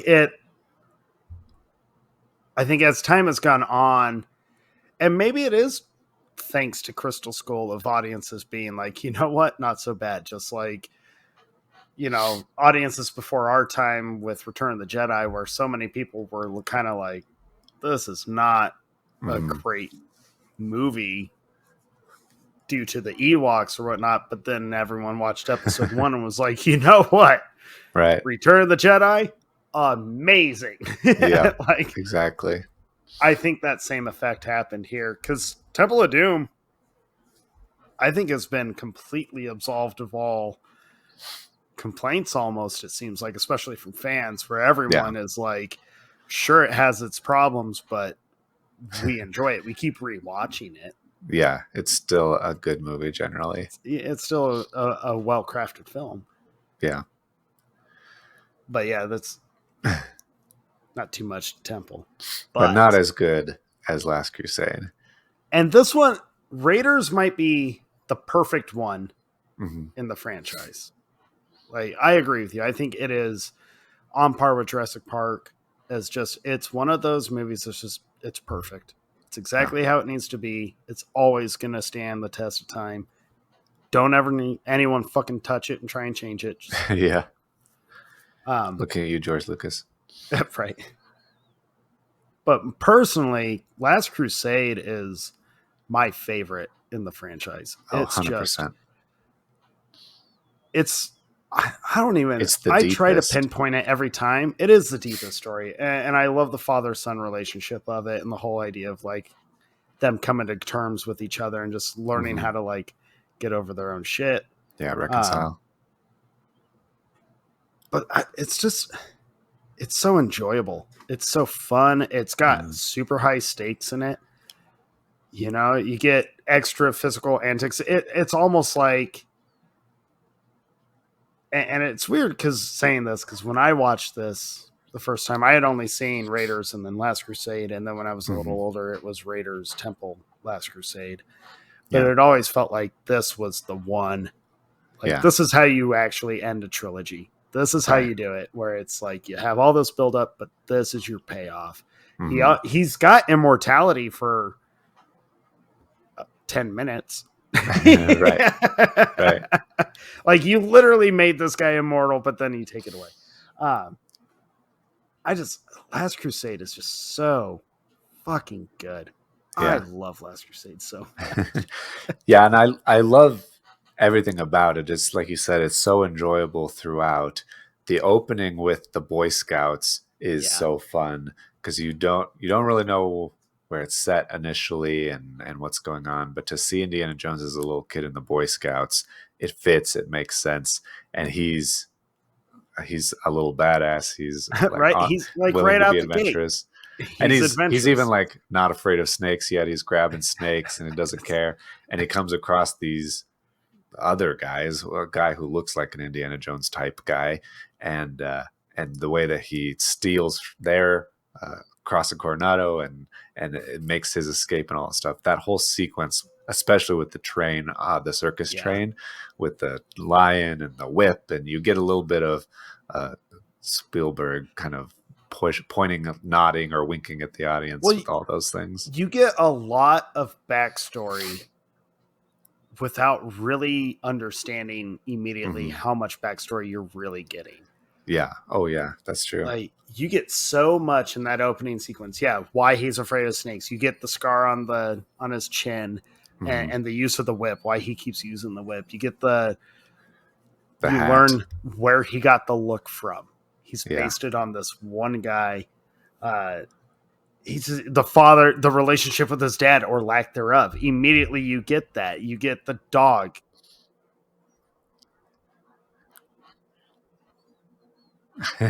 Yeah. Which I think is one of my favorite little details. Like, you don't even know that you just met the real Indiana Jones, and that's not his name. Yeah. The joke doesn't come until much later. And I also really love the dog. Right. And I love that once again, because it's like triumphant. You know, he's made it off of the train. They have that cool thing in the magic cart where he like gets in the box and it somehow lets him out of the caboose, and he's running down the tracks, and he got the whatever he is, the explorer guy, just kind of like having that respect for the kid. Yeah. Like, good on you. You did it. Yeah. You did good. But I've always loved how it all gets taken away from him, just like at the start of Raiders. But now it feels worse. Yeah. Now it feels like, because he's young. He's a kid. Like, and you feel like these dudes are just, I mean, they're kind of the same as Belloc. They're in it for the money. They're just kind of gray robber type guys. But it feels worse as a kid that he works so hard to save this thing and also to show his dad, and his dad kind of waves him off, or you feel like maybe his dad could have helped him, but instead he just has it stolen away from him. Right. Like, taken him immediately away. Yeah. But it's always, I read a cool thing two cool things. So River Phoenix, Harrison Ford actually picked River Phoenix to play the young version of him. I thought that was really cool. That is cool. And then to one up it, River Phoenix chose not to, like, I guess essentially play a young Indiana Jones, but he based his performance off of just hanging out with Harrison Ford, just watching Harrison Ford and learning him. And I was like, it made me think of like Forrest Gump, but in reverse, whereas Tom Hanks based his whole thing off of the kid. that Yeah. played the young Forrest. This time it was reversed, but it was like that kind of approach, that performance works so much better than trying to focus on being a young version of this character, because the idea is to get the audience to believe this actor is that character. So why don't you base it off of this actor? Like I just thought, what a cool thing that River Phoenix did. And what a cool thing that Harrison Ford was like in his corner. Yeah. From the get-go. Yeah, and I think that's a thing that actors can want to do is like, how do I make this my version of that character? Yeah. Where Indiana Jones is such a Harrison Ford is and will always be Indiana Jones, and you can't change it. Nobody else can do it, so just do him. Yeah. Yeah, just it's him. And it's funny because like we've grown up watching Harrison Ford. It's weird that he's 80, right? Yeah. Isn't that what you told me? I think so, yeah. He's fucking old. He's old. He still looks pretty good for an old guy, but he's old. It's weird knowing like, man, I've watched this dude save the world from the Ark, from Nazis twice.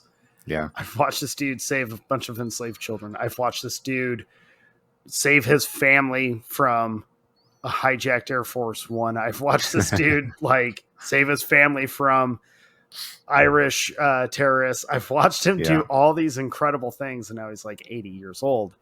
And I'm definitely going to go watch him save the world one more time with Dial. Yeah. But I lost my track of what I was saying, but it's just been like, it's so wild to me knowing that a lot of my movie watching life has been spent watching Harrison Ford. Yeah. And just all the interviews with him, all the stuff, like he really does strike me as the kind of person who actually is Indiana Jones, just without the trekking through the jungle, I guess, essentially to find a buried treasure. Right. But he's known for telling fellow actors, like during fight scenes, telling them like, oh no, it's a fight scene, so hit me. Like he told Daniel Craig on Cowboys and Aliens, like, no, I need you to actually hit me in the face. Like, I'm not going to get mad at you, but it sells the scene better. He had his stunt man on this movie told him like, appreciate you doing the stunt work. You have to let me do my job. Yeah. Like, yeah, for sure. I think it's so telling of Harrison Ford, the man and the actor. And obviously he's the biggest proponent of why this franchise is so massive to this day.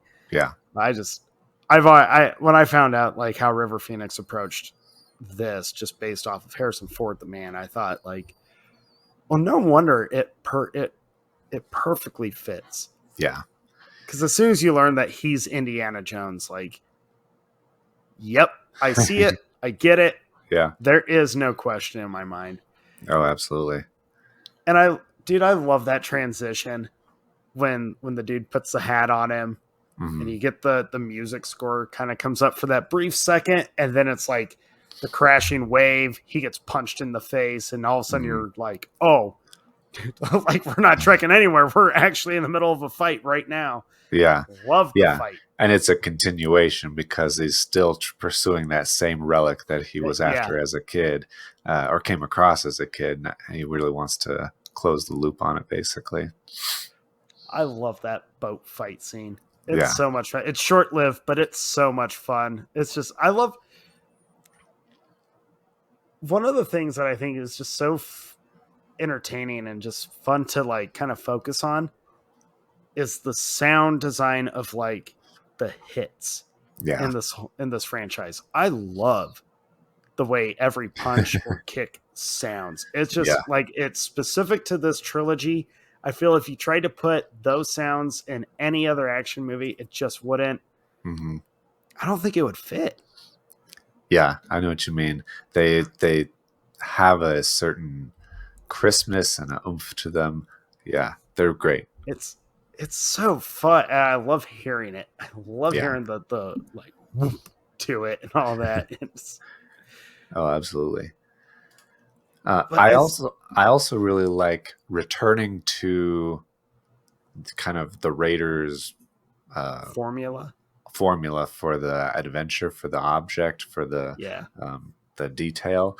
I think that there's a lot of benefit to using something like the Holy Grail or using the Ark of the Covenant that comes with a lot of baked in knowledge that you don't have to explain through exposition. Like pretty much everybody knows the gist. You just have to kind of barely explain it and people know what you're talking about. You don't have that with the Shankara stones from Temple of Doom. That's just something Right. that they just made up kind of based on certain things. Or Crystal Skull, where it's kind of based on real crystal skulls, but also totally changed because it's aliens, which is dumb. I like the history. I like the lore. I like all that stuff kind of being baked in. And so it works so well with this, not just as like a MacGuffin object like the Ark kind of was, but in Last Crusade, it kind of represents the reunification of father and son, and it works well as a total story. And it's more than just something that has a big ending. It kind of actually saves his dad, and he has to make a choice between glory or reunifying with his father and being okay. So I like the overall story of Last Crusade, and that's why I think I say there's a lot more depth to it than the other ones. Yeah. I feel like the idea of the search for the Holy Grail, it always strikes me as like an obvious choice, but a good obvious choice. Like you're not going to get faulted for doing that. Right. I think it's just one of those potential relics that just is always going to be at the forefront of people's ideas of a treasure hunt. You know, there was a whole crusade led, and it was a part of that, a small part, but it was a part of that. You know, the lore behind it is so massive, and it's such an old story and it's such an old item. And it's the kind of adventure or treasure hunt that you feel would just be like meaningful. And I agree with you. I think they take all of those ideas and then when you think like it's just about this cup, they really make you understand like the whole point of the story is really bringing kind of grounding Indiana Jones and his dad. Yeah. The reconciliation is there. And just the idea of like, kind of where they're both going to learn where they stand as who they are as individuals. Like Indiana Jones really, I mean, he has the whole line of like, well, he gets told, you know, let it go. Like, this is not who you were. You were never supposed to go for the glory. Yeah. And he got caught up in a little bit of the glory for a brief second. But I just think it's such a cool story. And I know some people kind of like don't like that they turned Marcus Brody into kind of the comedic goof in the story, but I think it's played perfect. I think he absolutely needed to be that kind of character. I think it makes it just adds to the entertainment of the story, and another added level for Indy to try and figure out how he's going to keep everything together, because suddenly he's got this this dude who has the best of intentions and is a smart man, but he just does goofy things. He gets himself into goofy situations, and Indy has to be that like, kind of. He's a classroom guy. He's not used to being out in the field, and doing right? And so Indy, like, stuff. There's so many scenes with Indy where you can see him trying to like keep Brody and like, no, you gotta like corralling all these different elements of this adventure. Yeah. And I love the contrast in this, where when you see Indy in the classroom, he's telling everybody there's never treasure maps. X never marks the spot. Like, you're going to just spend all of your time in a library. That's what you need to do. And then it's literally like 3 scenes later, X is marking the spot. He's got the treasure map in his hand. He's like leaving the library to actually go and find the stuff. I just think that's such a fun thing. Yeah. I also think that Last Crusade does the best job of giving you like the clues, giving you the actual treasure hunt. Right, exactly. Where Raiders is also the treasure hunt, but Last Crusade feels like those old stories like Treasure Island or whatever, you know, where you're actually having to make your way through, try and find these clues, try and figure it out, solve the puzzles. Raiders more has like a couple of things that happens. They get the staff, they need to go to the map room, they need to find the dig site, and then they have the thing. Mm-hmm. Whereas Last Crusade is more of a mystery, and I feel like it does a good job of taking the audience with you to do you code the riddles in the book, in his dad's journal, and then in the library with the X marks the spot and all that stuff, and then the figuring out where it is, going through all of the trials and the penitent man shall pass and all of that stuff. I think it does a really good job of keeping the audience engaged by keeping them along for the ride. Yeah, and I mean, you're rooting for everyone. Not Donovan. No, don't root for Donovan. No. And I actually I know like Lucas and Spielberg were kind of like, oh, we're gonna do Nazis again, like kind of reluctantly because it was a time period. I like that they stuck with going back to the Nazis and making them the enemy again. I thought that worked really well. It definitely felt like a good callback to Raiders without being the like full on callback to Raiders. You know, it was, to me, I always took it as the Ark attempt failed. So now the Nazis have been trying to figure out, okay, what other thing can we do? Or Adolf Hitler was trying to figure out what other thing. Right. I think one of the funniest scenes of the movie is still Indy running into Adolf and him signing the diary. Yeah. I totally agree. I love that scene. But I know you had Elsa on your Femme Fatales or villains. Femme Fatale. She was in my Femme Fatales list. And everything I said before holds true. She's great because she's bad. She's working with the Nazis. She's ruthless, but she's also great because you feel like there's a chance she could be good. It's kind of the Catwoman thing where she's obviously a villain, but she maybe she can be changed, or maybe she can be saved, or whatever. And you get that at that rally where they're burning books and stuff, where Indy confronts her. But before Indy even confronts her, you kind of see her, and she's there. She's all dressed in black like a Nazi, but she's kind of starting to cry. Like she actually does care about these books that they're burning, right? Wishing that they didn't lose all of that stuff. And so even when Indy confronts her, like, you're supposed to be a scholar, I can't believe you would put up with this. She kind of pushes back and lets him know that she doesn't really. She's great. She's awesome. Except she's kind of gross, Jake. Why is she gross? She slept with both Joneses. Well, there's a funny line. There's a funny line when they're on the Zeppelin, and and Indy's like, Dad, she's like half your age. And he's like, well, I'm as young and virile as the next guy. And he's like, Dad, I was the next guy. I was like, yeah, that's awkward for sure. Not something you talk about at Thanksgiving or anything like that. But it's so great. I love the Zeppelin stuff. Are you able to? I'm not able to do this, but are you able to watch Last Crusade?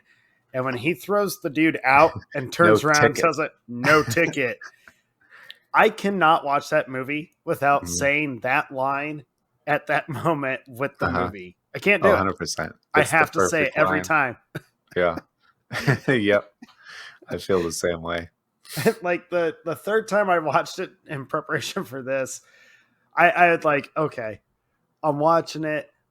I've got my notes and stuff. I'm going to do a couple things. Like, I'll get some laundry going while it's playing. And I found myself walking out of my bedroom with my laundry basket and the movie's playing. That scene's gone. I wasn't even looking at the screen. I just heard him get thrown. And I'm like making my way and went, no ticket with the movie. It's like, maybe I've watched this movie too many times. No, not it's not thing. Possible. Not possible.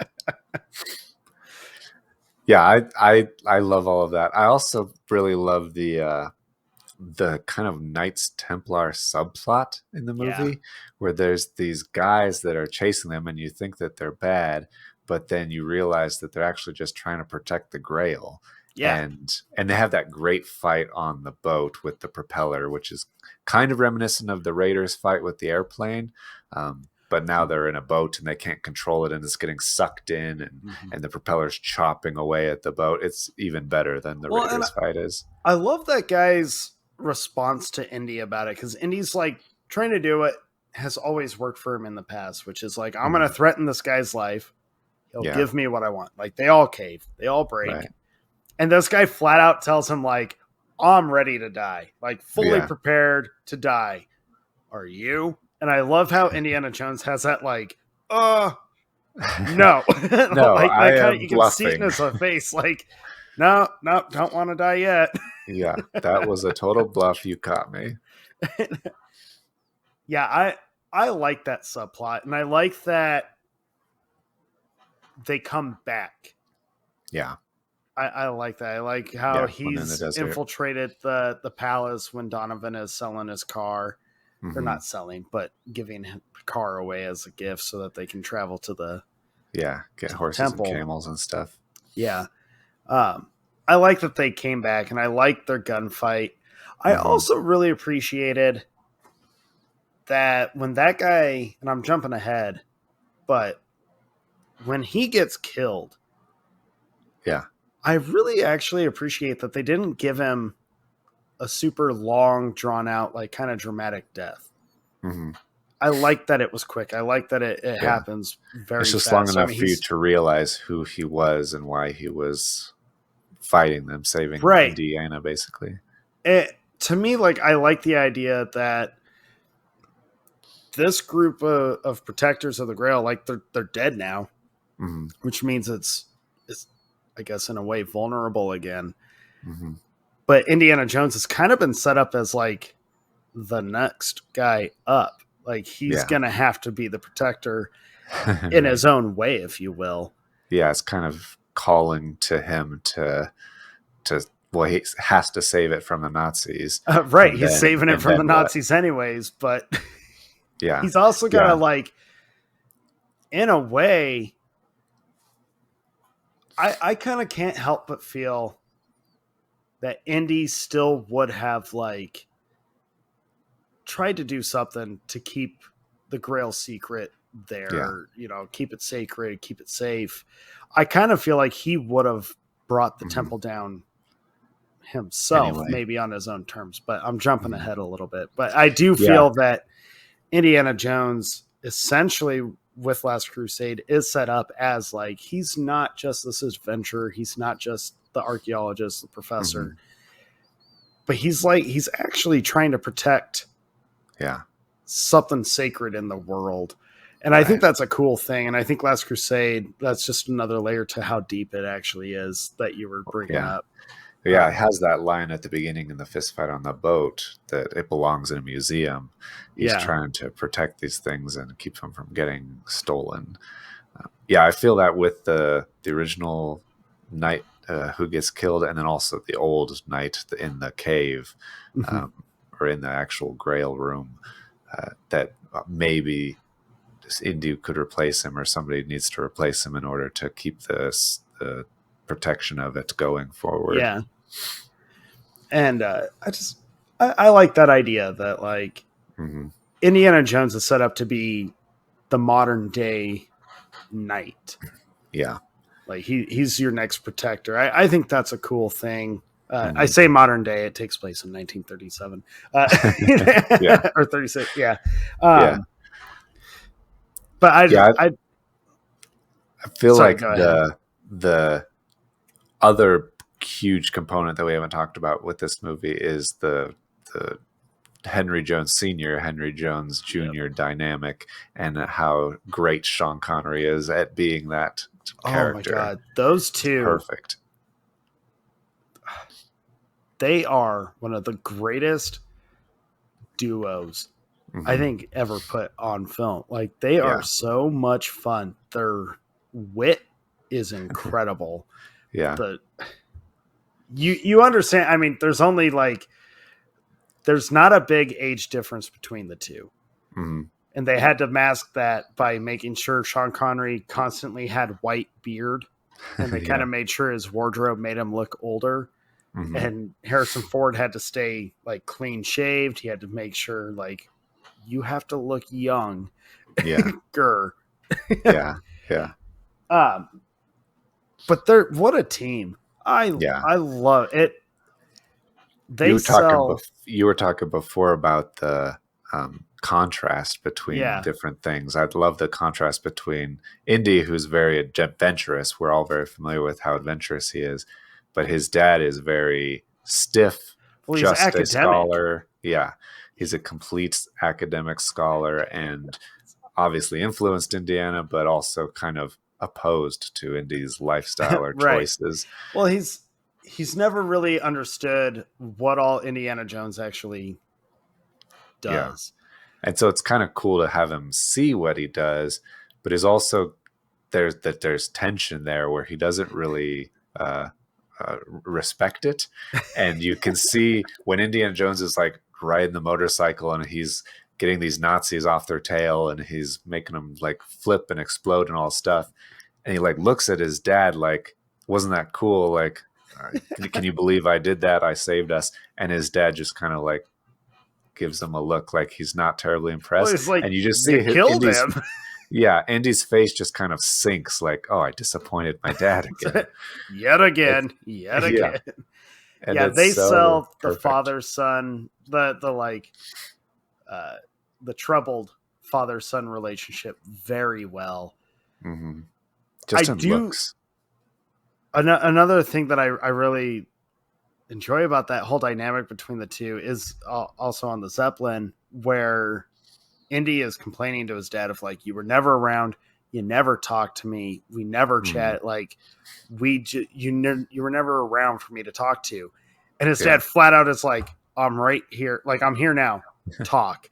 Like he gets challenged immediately, and immediately Indy's like, I don't know what to say. I have nothing to say. And it's like, okay, well then, like, to me, that's such a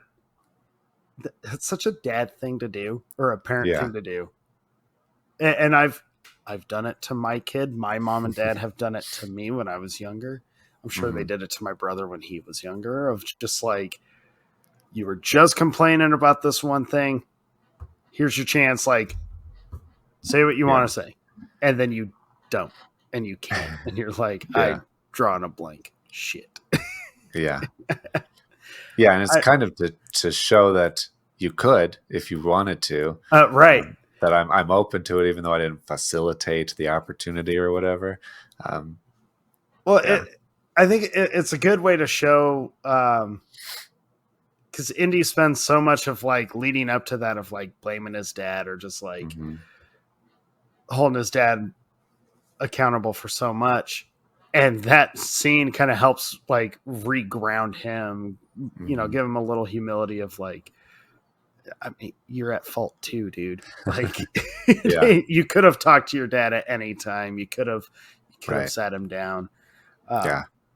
You could have reconciled this relationship so long ago, instead of waiting until your dad has vanished and you have to not only go find the Grail, but you also have to find your dad because he's been taken by the enemy. Right. I do like the callback to Temple, especially since Temple is a prequel where they're in the biplane and his dad's like, you know how to fly a plane? And he's like, fly? Yeah. Land? No. I like the callback because he never lands any plane. He lets it crash. Yeah. I also love, you were talking before about how, like in Raiders, Indiana Jones makes mistakes and just has to like work around them. I love when his dad is shooting the tail gun and actually shoots the tail off the plane. It's like, are we hit? Well, more or less. And it works well because even it's different than like Willie, who's like slowing Indy down and all this stuff. His dad is slowing him down also because his dad has no idea how to do any of this stuff. But his dad is also more adaptable, like Indiana is, where he, once they get on the ground, he uses his little umbrella to scare the birds up and actually saves them. Indy didn't think of that, but his dad is still, creative or inventive enough to be light on his feet. Well, and it's a good.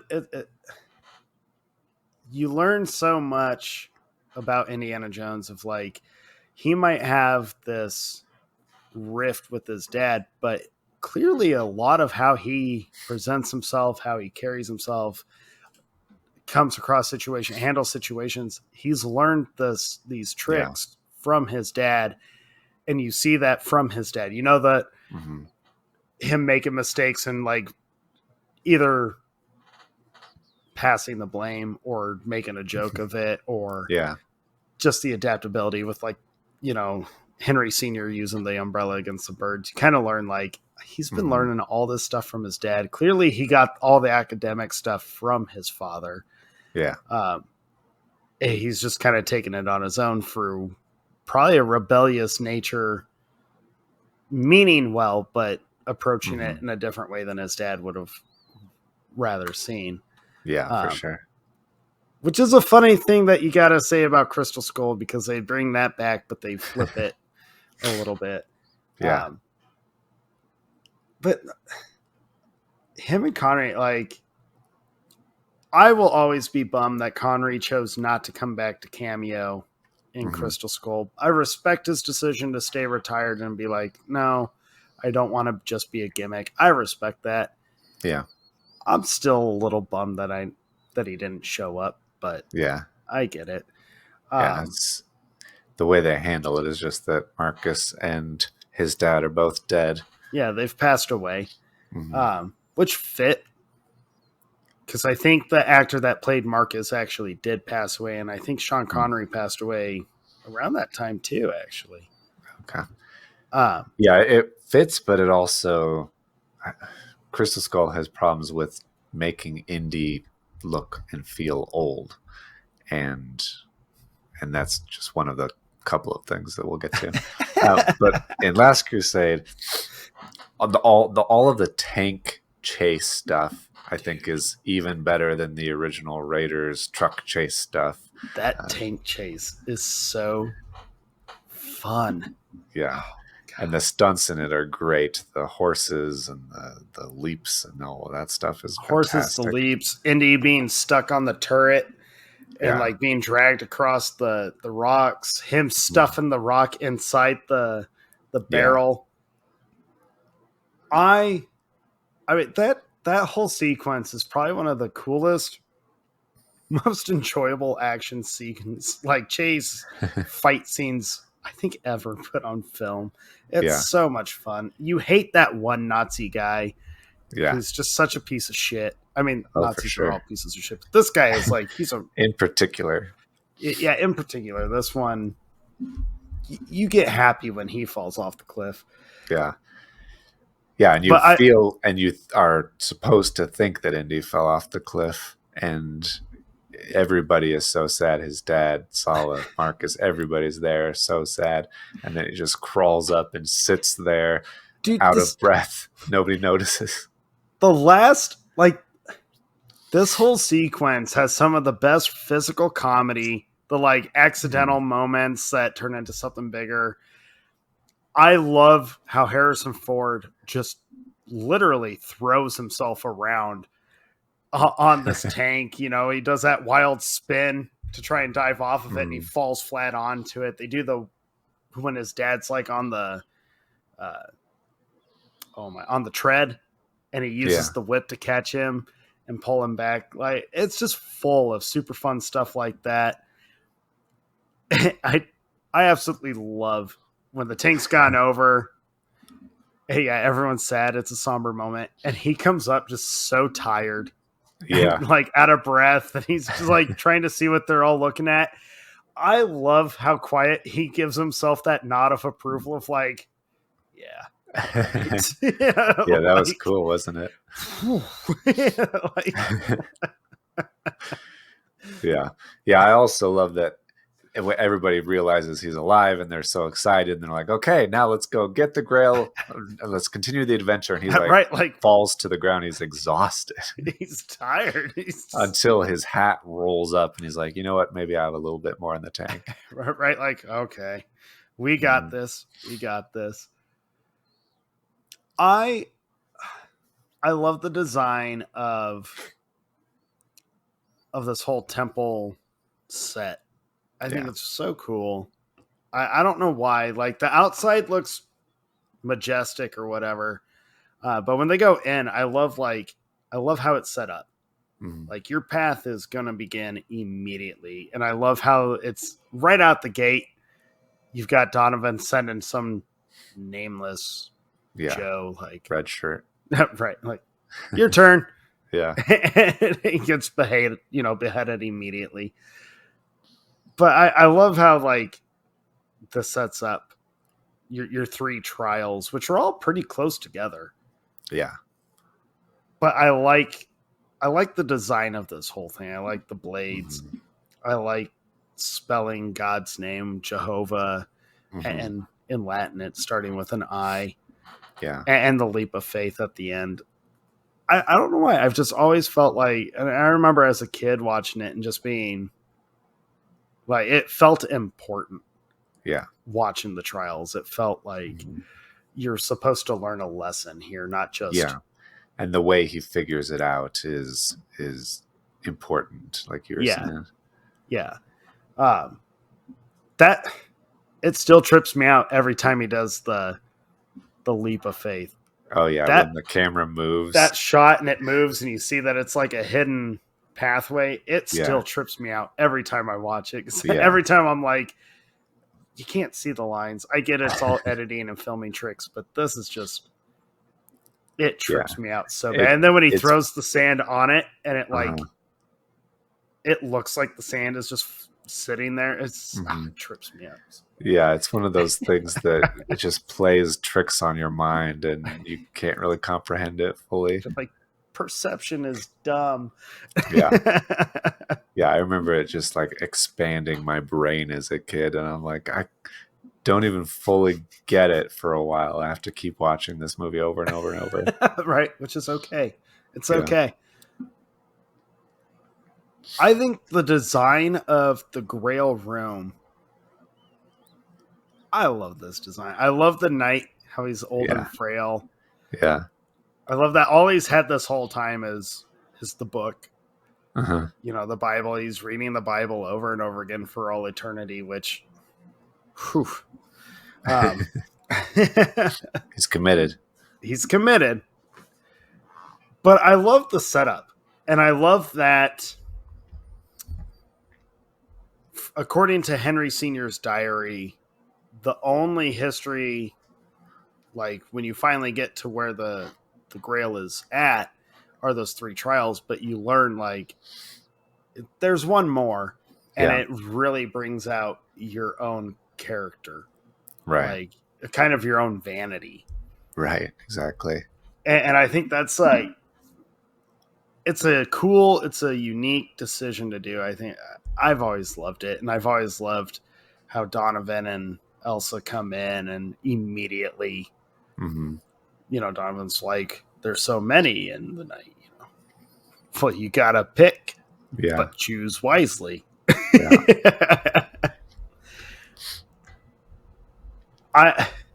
So there was a thing where they said Elsa, you know, she's like, let me pick the Grail.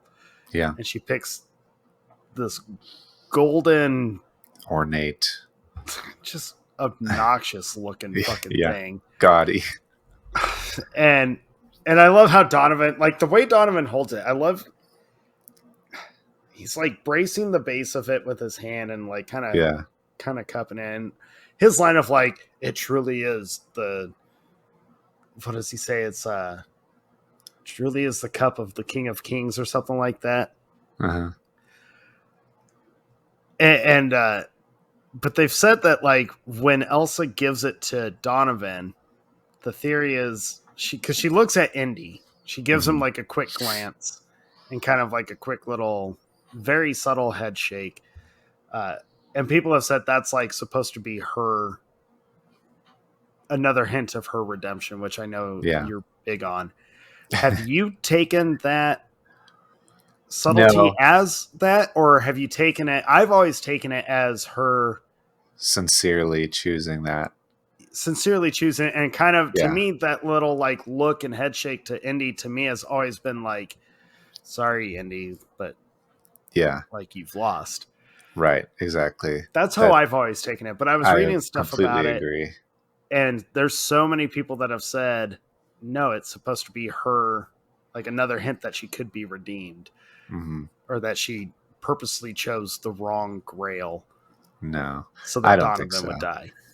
I don't think so. I think that she had no idea, and she chose the best she could out of hubris or whatever. Yeah, and because I think she's genuinely surprised when Indy takes the one that he does, which is a little carpenter's wooden like chalice kind of thing, and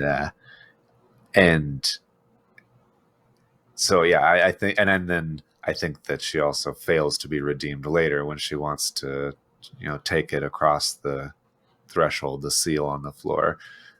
So I don't buy that at all. I'm with you. I was like, I might be the only one that is going to stand by my original take on the scene. I love when he does drink it though, and he gets like the hair grows all. Donovan's death, dude. It's fantastic. It's on. We get another gross death. In Raiders, we had the melting faces and the exploding head, and Temple, we get the big brute that gets like pulled into the rock crusher.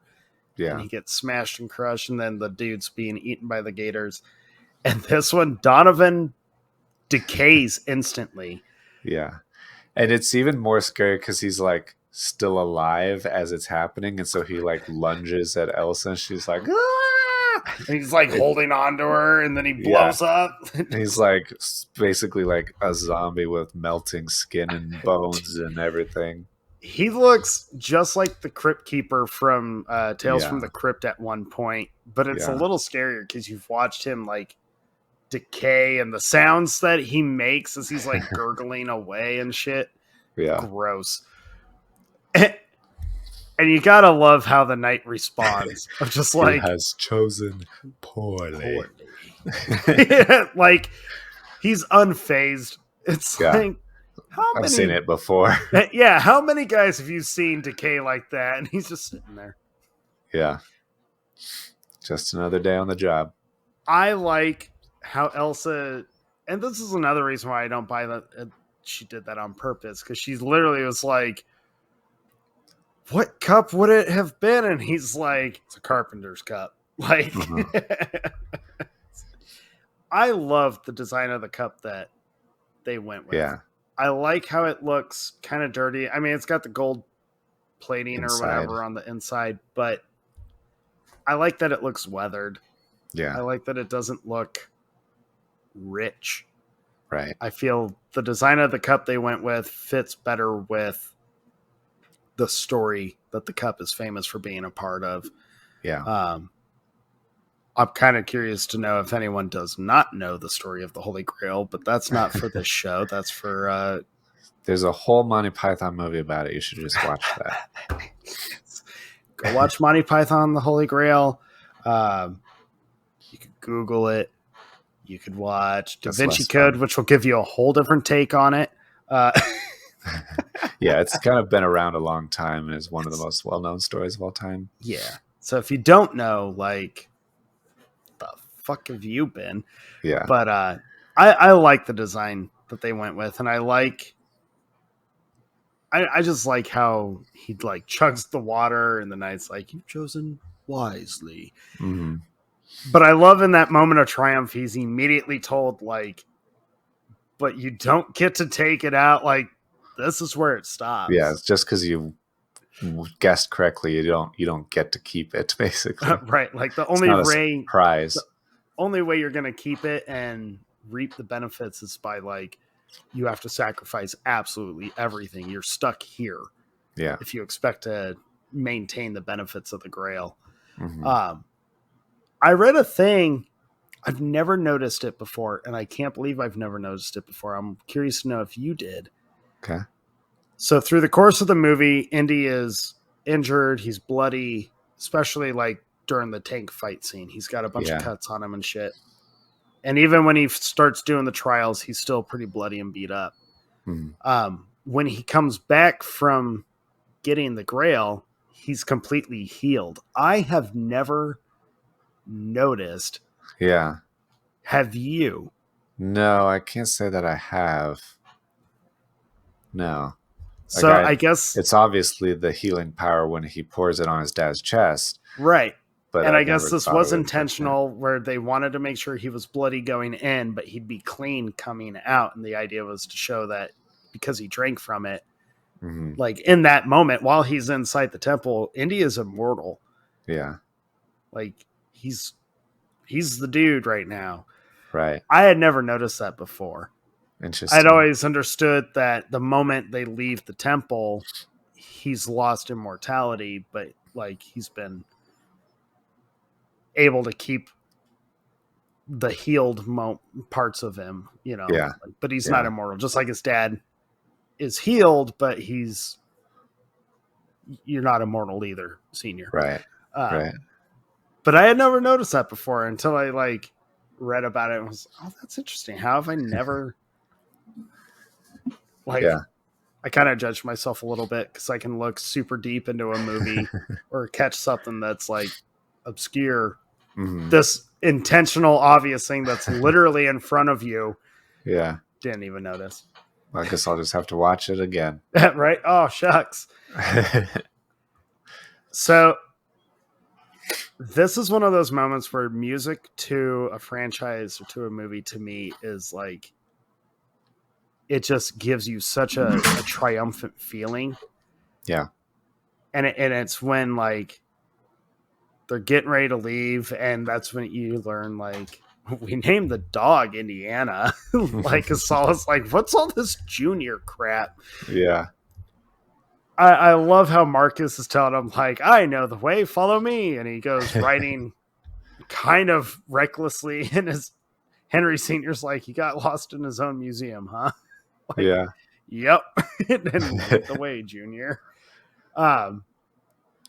I love how the theme song plays at that point, and you get to see that it's literally like a Western and triumphant conclusion to the story. Riding off into the sunset. Literally riding off into the sunset. It's so awesome. It's so incredible. And honestly, for the longest time, I never felt that a sequel was necessary. Even now, I am excited for Dial of Destiny, but I feel like Dial is kind of the, like, we're going to try and make up a little bit of ground from the damage that Crystal Skull did. Try and give him an actual good ending. Yeah. But I never felt that we needed a fourth one. Yeah. I always loved that the name Last Crusade is kind of a good, it obviously refers to the original Crusades, the Crusades in the Middle East and all of that stuff, medieval times. So this is the last crusade where they need to go on another crusade. But also it's the last adventure of Indiana Jones. Right. I feel like that's a great capper to the trilogy. Yeah. It always felt complete. Yeah. That trilogy feels complete. Mm-hmm. And then 2008 happened, where I don't know what they were thinking, but so there are parts of this movie that I want to like, that I could potentially like. I like the 1957 Cold War era stuff. Well, yeah, because I mean, Nazis are done. Obviously, like they're gonna move the timetable up. And I like the just the general Soviet differences of the nuclear age. I think that the nuclear stuff is interesting. I really don't care for Cate Blanchett's villain. She feels like a cartoon character to me, and just not on the level of the other Nazi villains that we've had before. Maybe it's because she's psychic apparently, but never actually does anything psychic. She like waves her hand in front of him. Yeah, it's just weird on a few different levels. So I remember not feeling it being necessary, but when they announced they were going to do one, being excited just because like I'm a fan. So I'll watch more Indiana Jones. And I remember it did not take long before the rumors of it being about aliens were everywhere. And I might have it a little mixed up, but I remember hearing the alien theories right after they announced that it was going to be like Cold War era against the Russians. And then it was alien stuff.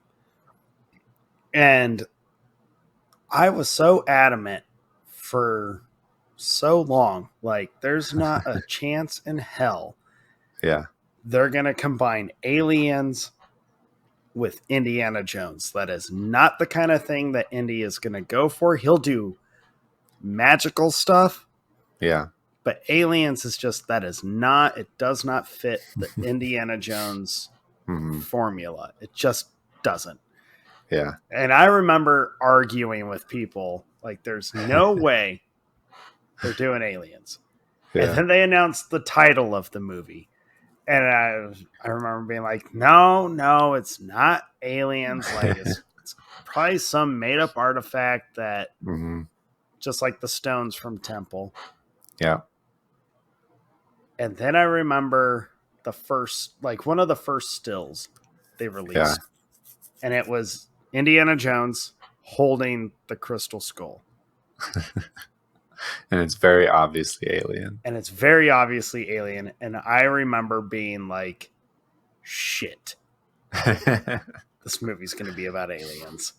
And being so like, okay, I'm prepping myself for aliens. And then it was like, Shia LaBeouf is in this. And you were like, okay. He's probably Indy's son. Like, the secrecy around it did not happen. Everyone had everything figured out pretty quick. Yeah. I was still excited, even after all the trailers, to go see it. I remember we went to the midnight showing of it. And I was stoked. I could see Indy on the big screen. New adventure. I was wary of aliens, but I was like, you know what? It's Indy. I get more Indiana Jones. We're good.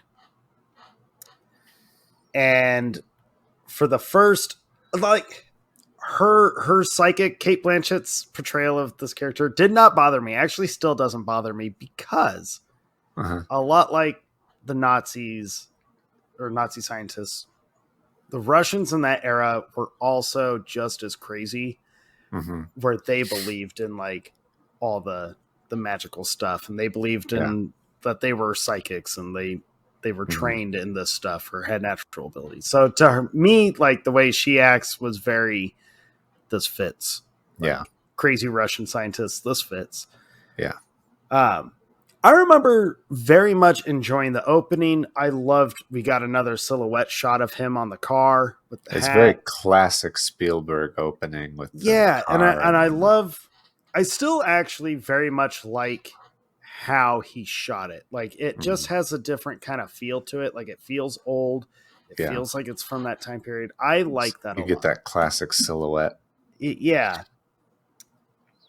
I really don't like the lighting when they get to the base because it's all very obviously on a sound stage and not real. Like it's some of the lighting gets a little weird. The lighting and green screen in this movie throughout is just out of control. The moment Shia LaBeouf shows up, I still feel like none of these other movies have needed any other character to have this grand entrance. Yeah. Ever. Yeah, this was not a character showing up. It was, hey, Shia LaBeouf is in this movie. Look, Shia LaBeouf is on a motorcycle. Mm-hmm. It's 1957 or whatever year Crystal Skull takes place in. And I remember just immediately feeling like, oh, okay, something already doesn't feel right. Yeah. Like, I was okay. I actually liked the whole warehouse action sequence. Like, I think it's fun. It's entertaining. It's action packed. The super magnetic shit is a little weird. I don't know how it got past the table read, if I'm being honest, because the premise is that an entire Russian platoon has invaded the United States and have broken into Area 51 at the height of the Cold War. And I don't know how any of that happens in reality. And then I don't know, they get to the Area 51, they do all of the magnetic stuff. They find the alien sarcophagus, whatever you want to call it. And they have to Indiana Jones tries to take it from them and all this stuff.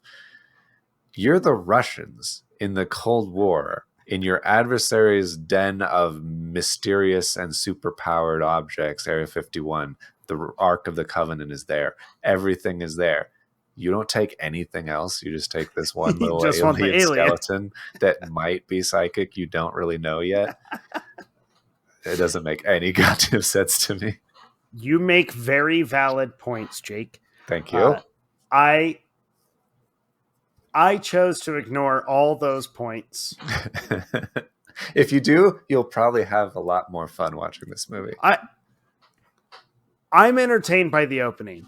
None of it makes sense, but I'm entertained by it. It felt, him using the whip to go around, he's hanging on the lights. It doesn't work out all the time for him. Yeah. It's got entertaining stuff to it. The fight, the sounds of the hits is back, and that's fun for me. That's all good. It's all good. I remember when this movie was coming out, people were talking about how old Harrison Ford is and how can he possibly keep up with his character. Dude, the dude does it. He does do it, but it makes you wonder, how do you do it in Dial of Destiny when you're 80 fucking years old now? Well, we're going to find out. People have a reason to complain. I guess all the jokes of his age, he demanded be in the movie. Because he thinks it's funny himself. Of I'm an old man and you're having me do fight scenes. This is funny. You should point this out. Yeah. Which I respect. Good on you, Harrison. Good on you. I think it's funny. I think it has moments. It's certainly not always bad. I think that it's uneven how they handle it, though. 100%. And I alluded this to before and I think you were going there also, where Mutt, his son, is now this rebel who's more action than anything, not really academic. And the premise is that it's basically what Indy was to his dad. Now Mutt is to Indiana Jones. And so but it's weird. It makes the premise uneven because they're trying to sell, it's Indiana Jones. He's a badass. He's all of these things. But he's also old, and there's this young kid, and he's all this stuff. And so they're trying to make him Henry Sr. while also keeping him Indiana Jones. Yeah. And they don't really do a good job of defining it. There was so much around it that Shia LaBeouf was going to be taking over the franchise. Sure. That was the idea, I guess, was they're going to pass it to him. Harrison Ford is going to call it a day, and Shia LaBeouf will reboot the series, but he'll be a young adventurer. Yeah. I was not a big fan of him being cast in it. I know it was the height of the Shia LaBeouf or LaBeouf, whatever the fuck, heyday, where he was in Transformers, every movie you had, and he did a good job. He was a good actor. I enjoy. I'm not complaining about him. I enjoy him watching him in it now more than I did when I watched it back then. Right. I still cringe during their first scene together in the diner, one, I think the greaser aspect is obnoxious and unnecessary. I think he overplays it. Yeah. I think the dialogue gets weird in this one. So, not just the dialogue, but some of the setups. Because I still don't understand why he doesn't know his mom's real name. Like he tries to tell Indy that my mom, Mary Williams or whatever. Right. But he doesn't call her Marion. Yeah. Marion Ravenwood is very different. Just a little bit. But okay, so in like Raiders or Temple or the previous three, you can get backstory or you accept characters from Indy's past or whatever immediately. You're like, you just understand them. Yeah. I, to this day, do not believe at all or can even understand the relationship between Indiana Jones and William Hurt's character, who I still don't know what his character name is. Oh, yeah. Actually, it's William Hurt, amazing actor. Yeah. Total respect to the dude. I don't like him in this movie. I hate his character. His character annoys me. Yeah.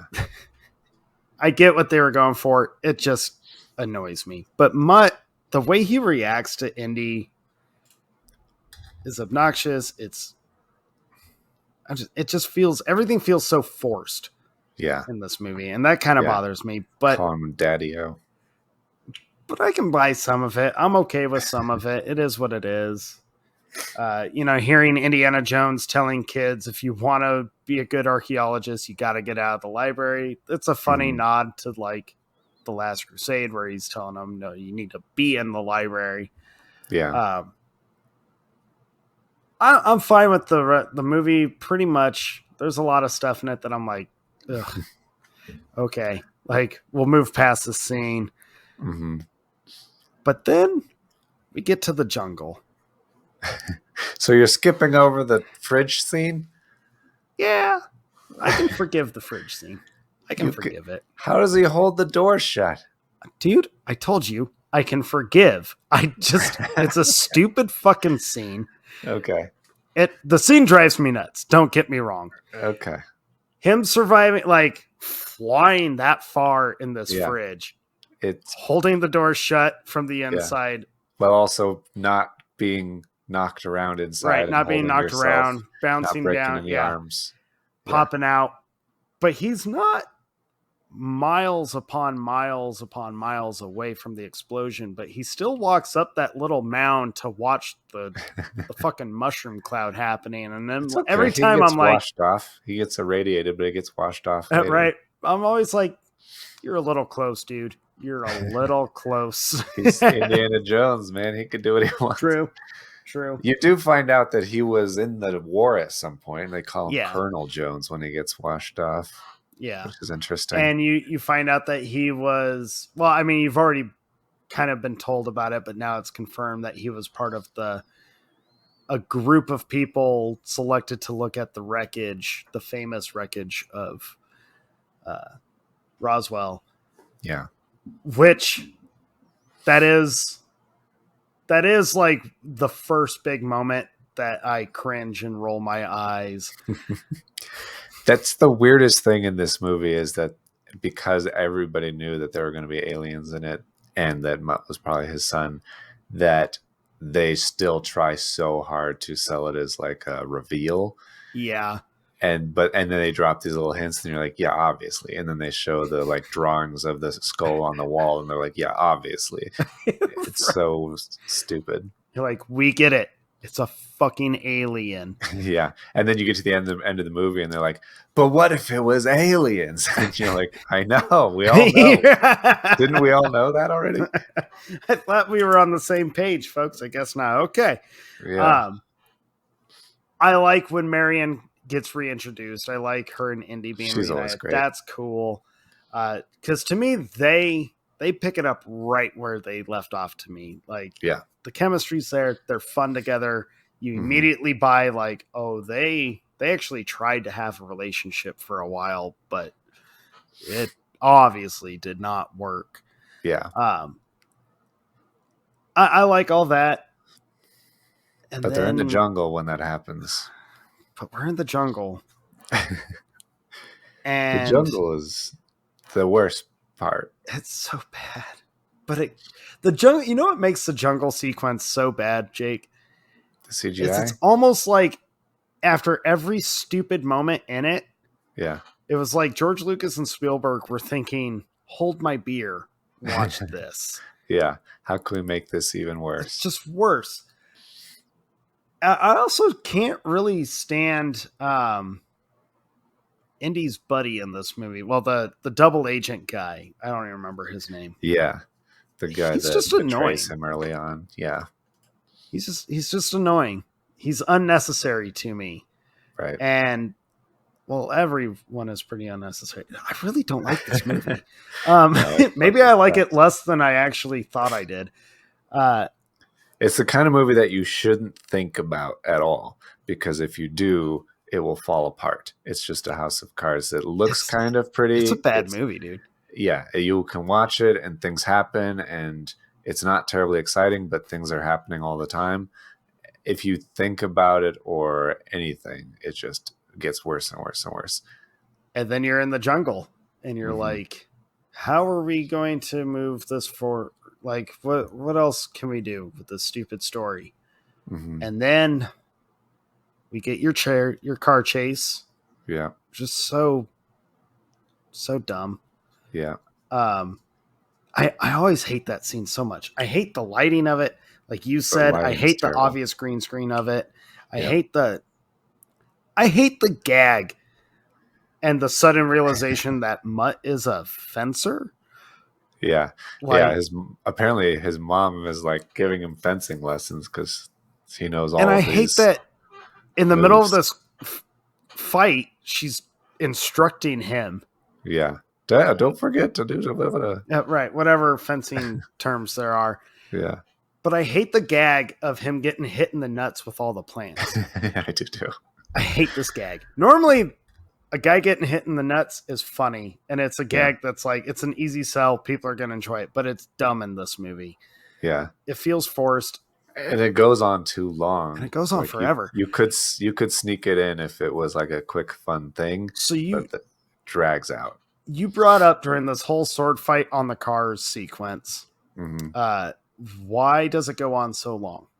Yeah. I've always thought, one, if you're Marion, the moment you see your kid get up to like sword fight this psycho Russian bitch, why wouldn't you just hit the brakes and be like, never mind, like, kid, you're not doing that today. Like, you're still mom. You still need to protect your kid.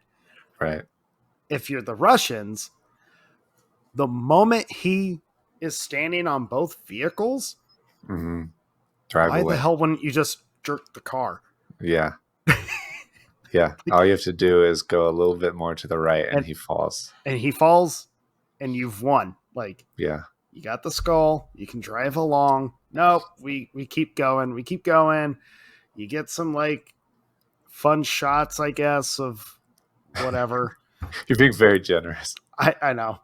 Fun shots of whatever. I'm sure there's some fun shots in there somewhere. But then I hate this scene. And then Mutt gets tangled up in some vines and somehow makes it all the way to the top of the trees. Yeah, I'm not sure how he's lifted or what is lifting him up. Like, vines are stretchy in George of the Jungle, but that's because it's a cartoonish I was going to say in cartoons, yes. But then they he's stuck in the vines and you're like, that sucks. I'm sure he'll magically make it back somehow. We'll move on from his story, I'm sure. We're going to move on from him for a little bit. And you do for like 2 seconds. You go back to the car chase. And then you go back to him. And there's monkeys. And then, he like mentally makes friends with them. Yeah, they like accept him or something. Yeah, he like makes a fleet of monkeys his like army. And then he goes swinging through the jungle with monkeys. And Swinging that, Jake, vine to vine like Tarzan. And that is the moment every time that I lose it. I get physically angry at this movie. Yeah, I remember watching this movie in the theater, and it was definitely pretty much the entire jungle sequence. I was already on thin ice with the movie up to this point, and then just as it went on and got worse and worse, I was like, I just can't. I couldn't believe it. I had what I call the Phantom Menace moment with this movie. Yeah. Or situation with this movie. So we talked about it in the Star Wars episode. I think we've talked about it a few times, where when we all saw Phantom Menace and we were all like, this movie is trash. Yeah. I can't believe I'm watching this. And we were young. But then like we saw it multiple times in the theater because we kept telling ourselves, but it's Star Wars. Like, right. I haven't had a new Star Wars movie. Star Wars. I gotta watch it. There's got to be something there that's like I must have just missed something. Like maybe. Yeah. So I saw this in the theater a few times, and it was because I was having that moment. And when it came out on DVD, I bought it and was like, I was probably just having that moment. Like it's not that bad. It's not that bad. I remember telling people, it's not that bad. It's really not that bad, guys. And every time I watch it, like it is that bad. It really is that bad. And then Shia LaBeouf, that's before the swinging. And then the swinging happens. And I'm like, I can't do this movie. This is so, I can't believe they're fucking doing this to this movie. Yeah. And then we get the ants. And I'm like, ants are terrible. I can't even appreciate the ants. It's supposed to be terrible. The next, that's why. Bug gag. Yeah. But you can't appreciate it. No. It's well, they're so CGI that you don't really know what you're looking at until they kind of devour a dude. Right. And you don't feel grossed out by it because they're obviously CGI. I'm way more grossed out by a rubber beetle in Temple of Doom that just looks gross and people react to. And then you get the the skull has that magic power where the ants disperse and they don't come near it. And you're like, this is so dumb. Yeah. And it's also I know weirdly we've skipped magnetic. A bunch of stuff. The skull is magnetic, but it attracts the skull's magnetic. Oh wow, we'd skipped over them even getting the skull. Who cares? Yeah, the skull is they find the skull in the dumbest possible way. They go into a crypt and cut open a mummy, and they're like, "Oh, this one's already cut open." And they're like, "Oh yeah, there's this guy they called him the Gilded, whatever." And they try to give you this weird backstory of this dude and who's a skeleton in this mummy sarcophagus thing that they cut open. And Indy's like, well, why would they cut this open and not take him or take any of this gold around here? Why would they not do that?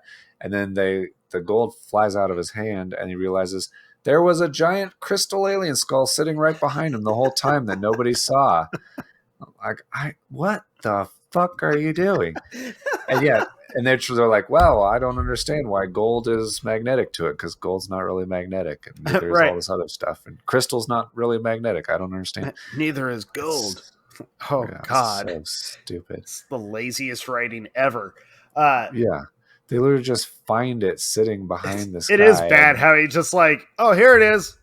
Exactly like that. It was exactly shit, how do we move this along? I don't know, just give it to him and we'll move the story. Go. What if he just finds it lying on the ground? It's there. Yeah. Brush it off. They must not have seen it buried. Okay. Yeah, it was a little dusty. It looked like it was not something else. But back to the ants. I'm trying to remember how this leads up to this, but the Russians get away from all the ants after they eat the big guy and take him down into their home. Yeah, they start climbing down the mountain, down the cliff. That's right. So the Russians are climbing down the cliff. And then just as I'm shaking my head and I'm already physically angry at this movie, Marion comes barreling in as the hero of the day. Everyone piles in the car and they're like, Marion, you got to hit the brakes, honey. You're going too fast. We're going to go over. And she's like, I know. And she drives the fucking car into a fucking tree on the side of the cliff to the point where it gently lowers them into the water. Yeah. It rubber bands down like a cartoon. and they float away, and it flips back up, kills a couple Russians, and she's like got this smile. Everyone's like, "Oh, that was clever." No, no, it was fucking stupid. Yeah. No, there was nothing clever about that scene. Yeah. I remember being in the theater, Jake. I'll never forget this. I'm sitting there. I remember we were at the top, the back row, which we all at that time thought that was the best seat in the house. It's not, but that's what we thought. And I remember I'm surrounded by my wife and all of our friends. And I have been the most vocal, the most excited about this movie. And I'm sitting there just gripping the fucking arms of the chair. Like, how are you going to justify anything in this fucking movie? Yeah. I could not believe it. How am I going to face these people? I know. Like, I need these house lights to stay just shut down forever. Like, this movie can't end simply because I can't face everyone that I was like sharing my excitement with, because they're all going to look at me and be like, I'm sorry. Right. Yeah. It just gets where when they get to the actual temple, like the fucking tribe attacks them. Right. Yeah. And you think, oh, this could be exciting. Like, and then the fucking skull thing again. Oh, everyone bows down to it. And whatever William Hurt's character is, he's like mad genius, driven crazy by an alien skull that he had, but put back just to get again, just to come back. Right? Doesn't he like... He looked it in the eyes and got psychic weirded out by it somehow. And then Cate Blanchett tries to get Indiana Jones to look at the eyes to make him psychic so that he can communicate with William Hurt. That's right. And then they find out this motion is apparently actually drawing, like, I forget the name of them, some kind of crazy lines. But all he does, I have watched this scene. I watched it so closely prepping for this, dude. Okay. So he does this motion. I'll do it this way. So he does this motion. Okay. I'm making a little circle with your hand. Thank you. You're welcome. When they put the pen in his hand and the paper behind it, to be the automatic writing, he's drawing like full shapes and shit, as if he's been drawing the full shapes the whole time. And I'm like, no, not once does his hand make any other shape than a circle.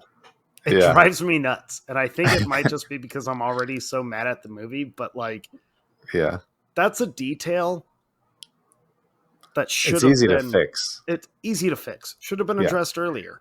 I understand you being seduced by CGI in 2008 and wanting it to be better than it was, but at least write good. At least perform your character so that the next scene makes sense with what you're doing. Right. That's all I ask. Drives me nuts. But when they're in that temple, dude, like, you get glimpses that could be cool, like the whole obelisk thing where they got to knock out the sand. You're like, ooh, like, this seems like an indie move or an indie thing to do. You're discovering a hidden temple. Cool. You're trying to solve the riddles and all that good stuff. That's cool. Yeah. And it's like the last cool thing you get. You get a big room full of treasure. And then the worst CGI'd fucking alien skeletons, I think, in the history of CGI. Like, they look bad. Yeah. 100%. They look so bad. Everything about this movie looks bad. It's so bad, Jake. That's my one main complaint. If I could fix one thing about this movie, it would be remove all the CGI. Because the entire point of Indiana Jones is that he's going to these places, he's doing these things, and it's an exciting adventure that he's actually doing. In this movie, he's not anywhere. He's doing things, but they're all overly exaggerated green screen things, and it just doesn't feel real at all. Yeah, it feels very the whole movie feels forced. Yeah. It feels forced. And I said it earlier. I hinted to it earlier. I genuinely think because, so this was 2008. George Lucas was still under fire for all the things that he did with the prequels. He was still suffering that 3 years after Revenge of the Sith came out. Mm-hmm. And Indiana Jones 4 almost felt originally kind of like he was supposed to redeem himself. But then out of spite, he like doubled down on the science fiction and the alien idea just to piss off the remainder of his fans. Right. And I think it really bit him in the ass more than he thought it was going to, because that dude hasn't been able to do shit except get hate mail from right. like everyone. He like had to sell Star Wars to Disney. Right. Yeah. He literally could not make another movie or it would just be ruined. Like no one's going to trust his name. No. He has to rely solely on royalties, which, lucrative because Disney keeps giving him royalties for it. But he'd like double down on this out of spite, in my opinion, and it ruined his career even worse than the prequels did. Yeah. Which is saying something. Oh, yeah. And I just, the CGI was an issue for me that first time watching, because I always loved the special effect, like the practical special effects, but even the digital effects that they did in like Raiders or they did in Last Crusade and like on all three of them, the digital stuff they did. Yeah, the Zeppelin stuff is obviously they're not actually there. There's all this other stuff going on, but it's just works on that scale, I guess, better. It worked for the aesthetic of that film so much better, whereas Kingdom of Crystal Skull just felt like it was trying to rely on CGI to modernize it while taking place in a... using it sparingly to like enhance a certain thing. Yeah. It's dependent on it and it needs it to work. Otherwise, the entire action sequence doesn't work, and it doesn't work. And it doesn't for that reason. When they connect the skull, like bring the skull back. Yeah. And the Cate Blanchett's character is like, oh, they're a hive mind and teach me everything. I want to know everything. Mm-hmm. When they do the whole thing where the whole room's spinning and they all like form into the one alien, right? Yeah. I hate this scene. I hate this so much. I feel like my head was in my hands watching this in the theater. Like, I can't even believe. And you just watched it today, right? Yes, I did watch it today.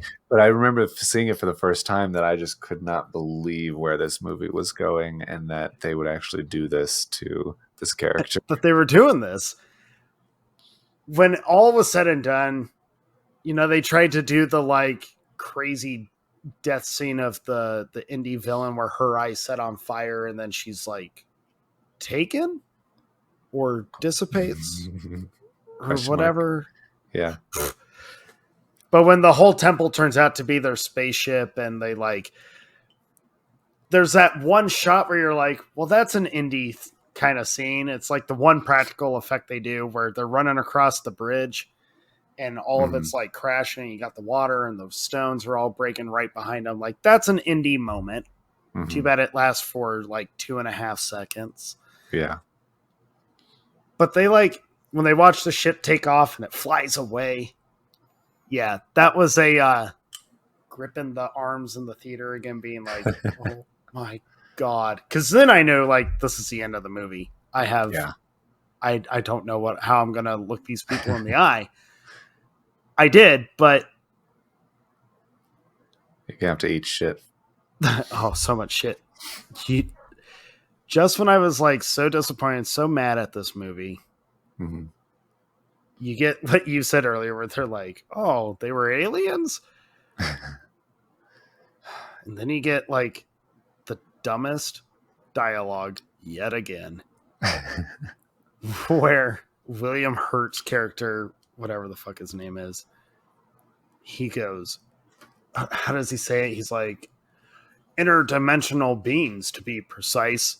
Like, shut the fuck up. Like, yeah. don't justify this shit. But then he has another line. I think it's Indy asks where he's like, where do you think they're going? And he's like, the space between spaces.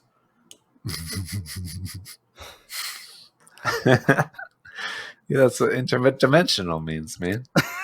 Just like all I think about, and I thought it in the theater, and I think it every time I watch it, which isn't very often, but every time I have it in there, I'm like, Lucas, aliens are aliens.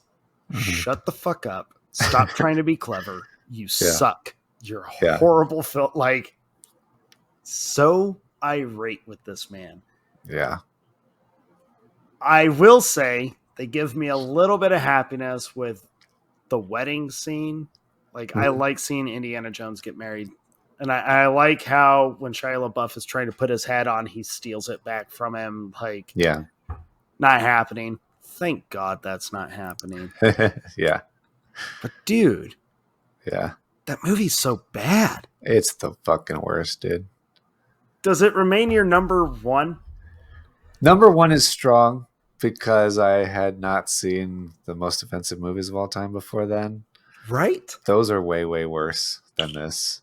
This is just, I mean, I'm offended as an Indiana Jones fan and as a general film enjoyer, just how little effort they was put into making it what it should be. Yeah. I think that there's much better movies you could make that you should have made over the years, stories you should have told. There was an old shitty 8-bit, whatever, 16-bit video game on PC when I was a kid, Indiana Jones and the Fate of Atlantis. Okay. And it was just like a point and click adventure game, but the story was way better than this movie was. No aliens? No aliens. Sorry. Interdimensional beings going to the spaces between spaces. Obviously, I can't believe you didn't get that right. This movie it is very terrible. And on the scale of movies that I want to love, should love, wish I had more of, it's very high on the list. Which is partly why I am very, very tentative about The Dial of Destiny. I feel like it could be good, but I think the best it will be is that it will be Force Awakens, where they do a lot of the same stuff over again, trying to flatten out the wrinkles that were caused by this movie. Try to tried to undo the prequels. You have to start there. There'll be a lot of member berries. There'll be a lot of just fun, nice times, but I don't think it'll reach the originals. Not just because he's old. I'm not a fan of the de-aging stuff. I think that there will be a lot of awkward moments as well, but hopefully the CGI is at least better. When they played the first full-length trailer of it and you saw the de-aged Harrison Ford, I thought of you. Because immediately I heard your voice being like, God damn it. Yeah, I mean, it's true. Whether it's de-aging or rendering people who have actually been dead, I just don't think it's a good idea.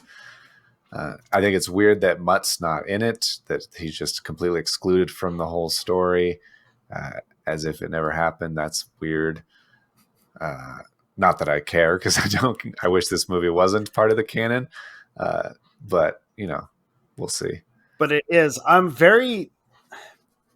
am excited for it, but I think that's just the excitement that they've announced this is it. And Harrison Ford has been pretty vocal about he felt it was necessary to round the story out. He wanted to conclude it on a good note, which to me was okay. He didn't even like Crystal Skull. He even felt it did not end how it should have. I'm a little concerned that there's been nothing about Marion. Yeah. So I'm like, did you kill her? Is that why she's not in it?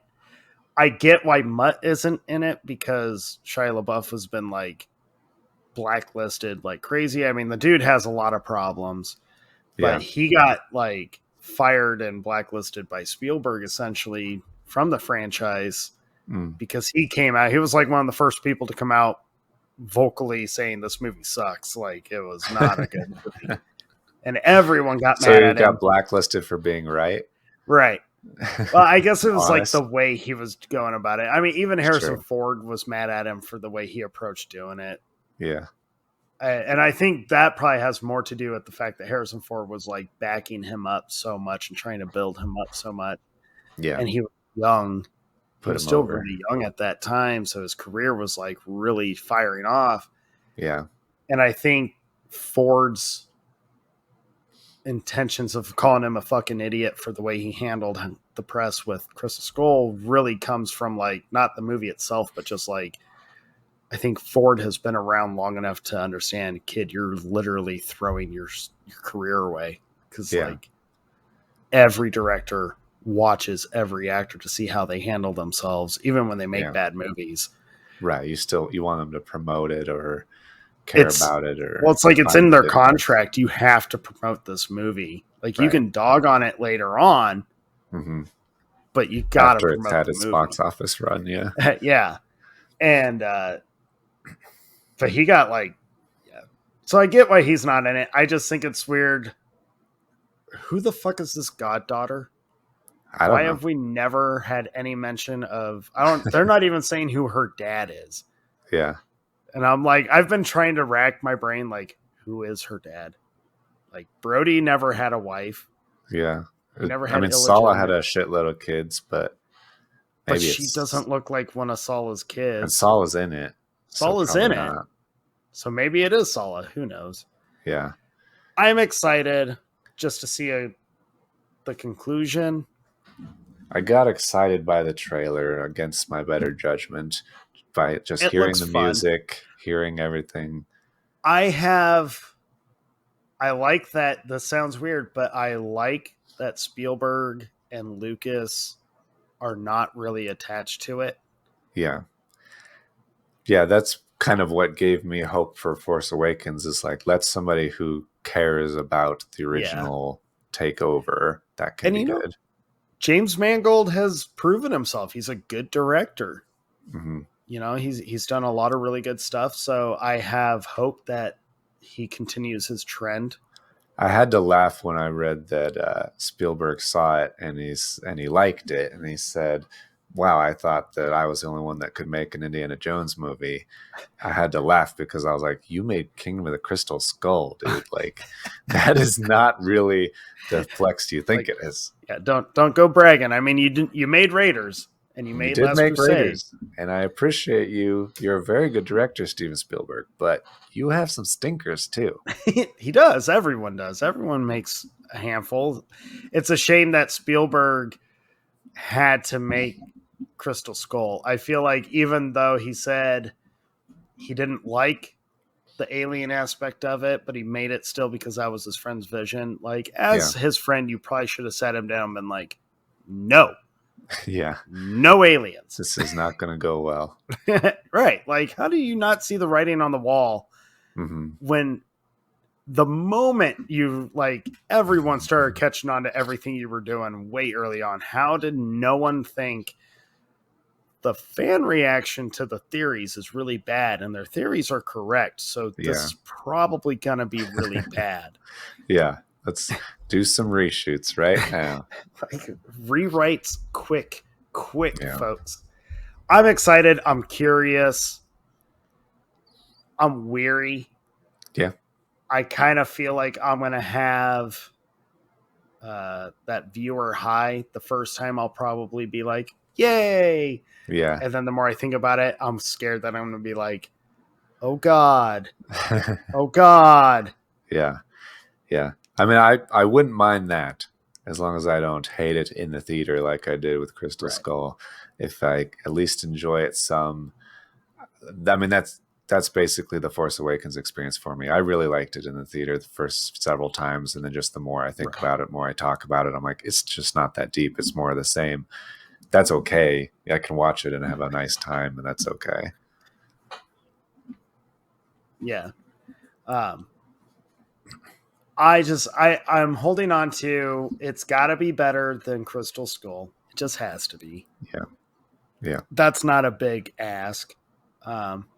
In terms of like concluding stories for important characters to me personally, I'm like, as long as you don't fucking pull a Halloween Ends and just completely desecrate what this character is, and what these stories are, as long as you don't do that, like, I think I'll be, I'm predicting I'm going to be pretty forgiving.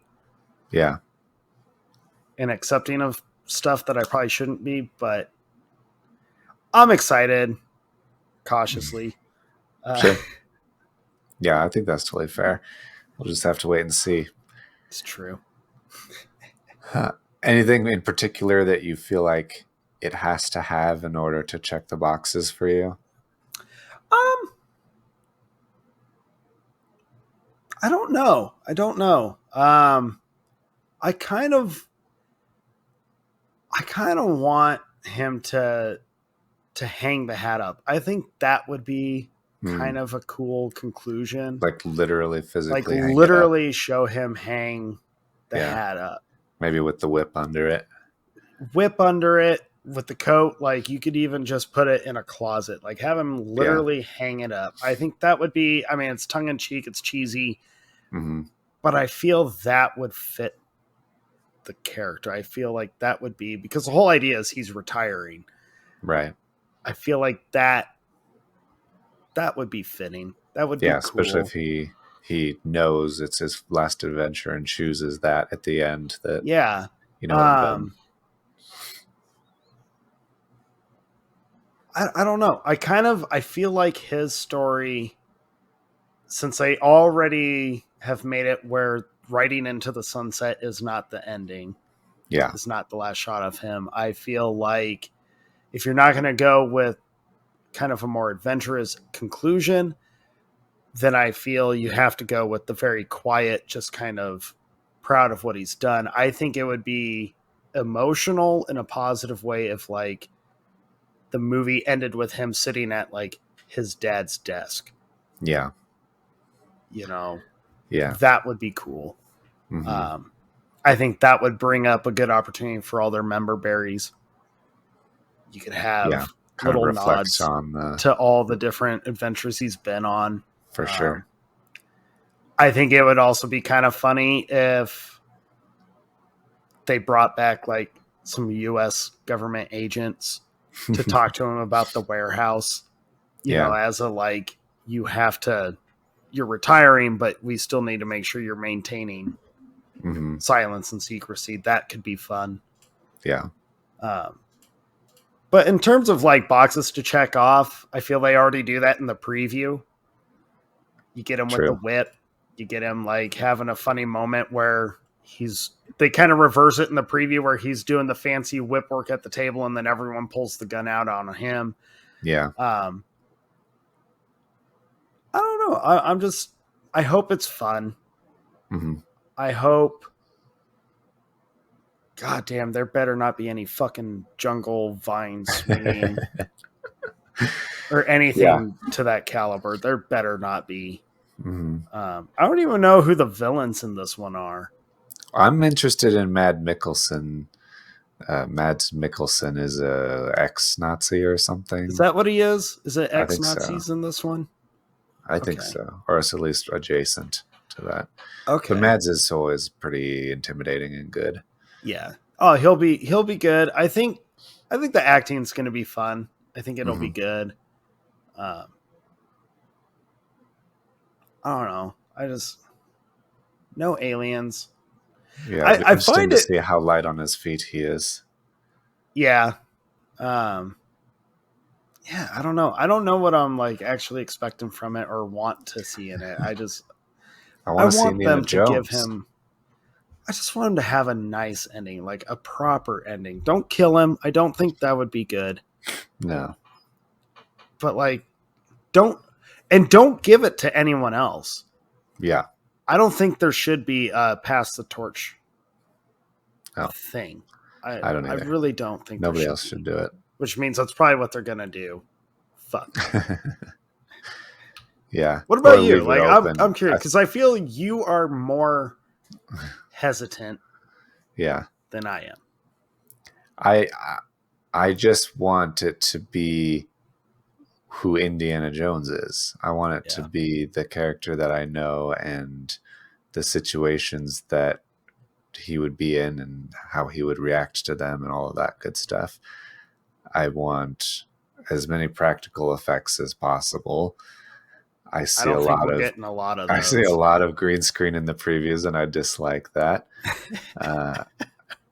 And I want it to not feel like there's an 80-year-old man rumbling around and then he does some fantastical leap or something that he wouldn't normally do, or it's a very obvious stunt double or something, or CGI. I want to feel, I guess, consistent, even if it is an old man. Make him an old man, tell that story. That's fine. So yeah, I don't know. I don't know how you make it good, because I wouldn't have made it. I would have had just let it be, even though the last one sucked. Unless you have a really good reason to make a better one, then I wouldn't bother. I would just leave the original trilogy that will exist forever, and they're perfect as they are. I kind of feel there's been a lot of time between this one and Crystal Skull. Yeah. And I can't help but feel that is going to hinder the movie. Totally, yeah. I feel like in terms of this being kind of like the redemption from Crystal Skull, they probably should have pounced on that earlier. Yeah, definitely. Well, there's not that much difference between... How much difference was there between the prequels and Force Awakens? I feel like it's similar. I guess Force Awakens was a long time ago. It was like 2016, 18. 16 or 17? Yeah. Is that right? 16? 2015. Golly. 15. Yeah. Yeah. Okay. Well, I guess not as much time then. Yeah, I just wanted to have a good conclusion. I'm expecting it to be pretty obvious that age is a factor now. I've already kind of made my peace with the overuse of green screen just based on the preview. Yeah. I'm assuming there's a lot of CGI in it. Yeah. As long as it looks better than Crystal Skull, maybe I'll be a little more forgiving. As long as I don't get fucking aliens and vine swinging, I can't get over the vines, dude. I can't do it. I would like the Dial of Destiny, and I think there's been rumors of the spear, some spear being involved. I would like those to be more grounded old relics with some backstory that makes sense. I think that would help the story out way better, is if it's like legitimate artifact. Like bring back that kind of stuff. Now, I don't think I'm getting that. It's weird, but I think, and maybe they do. Maybe it'll show up. You mentioned a spear. Maybe it's going to be like the spear from the crucifixion or whatever. You know, it'll probably be, the Dial of Destiny will probably be a sundial that will turn back time. And that's why you get young Indiana Jones, is because he actually de-ages. I feel like the de-aged Indiana Jones is probably the beginning of the movie. I bet they're going to try and fill in some gap between Crystal Skull and now. Yeah. Well, I say now, but you know what I mean. Yeah. But I think it would have been smart to go back to essentially, I guess, a biblical relic. Yeah. If you want a good member berry, there's a great one that you could have an original story with, but you follow a working formula. Right. Yeah, make the fans happy. I feel that would have been an easy one. I think so. I guess we'll have to wait and see. Yep. Not long. No, it's kind of crazy. It's almost here. The blockbusters are like already halfway through. No, it's crazy. Yep, we're almost all the way through June. Well, that shouldn't have gone as long as it did, but a few hiccups. And also lots of movies to talk about. Yeah. So let us know what your favorite memory of Indiana Jones was, what you love about the character, because we'll just share that with you. We love hearing that stuff.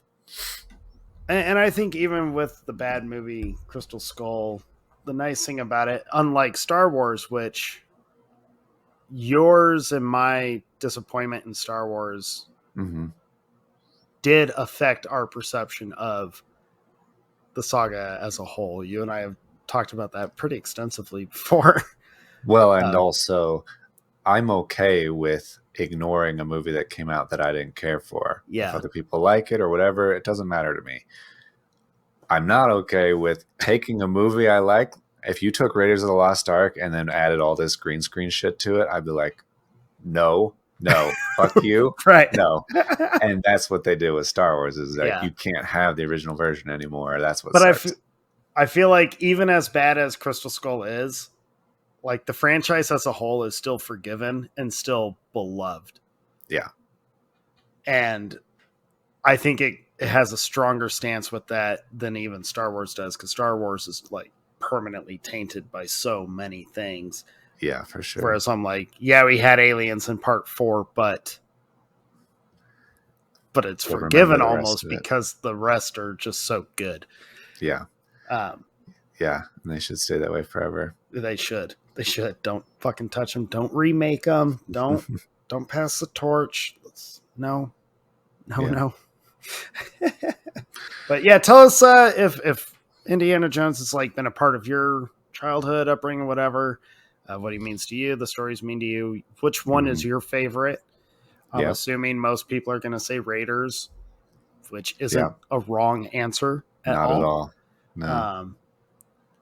I'm curious to know if anyone claims that Crystal Skull is their favorite. Like genuinely, not to troll Jake. Fight you. And I feel free to tell us, but I will also fight you. I kind of want to hear, because I've never heard one, I kind of want to hear some legitimate arguments pro Crystal Skull. Yeah. Even if it's not your favorite, if you like it and there's redeeming value in it, let us know why. Because we change our ideas about movies all the time as we understand them more or realize something that we missed. That changes the whole thing. So I'm open to having my mind changed. It's like that meme, Crystal Skull is terrible, changed my mind. So probably won't get a lot of kickback on that one, but no. If you're out there, you can also let us know what part of the Indiana Jones movies you were forced to cover your eyes for, because I think everybody had that experience. Yeah. At least a lot of people probably did. Like, curious about that one. Go get your cool shit. New hats. They're pretty badass. Hey. That's looking slick.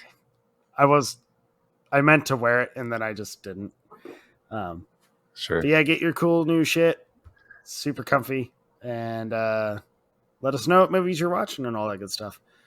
Yep. Thank you. All right, guys. See you next time. Bye.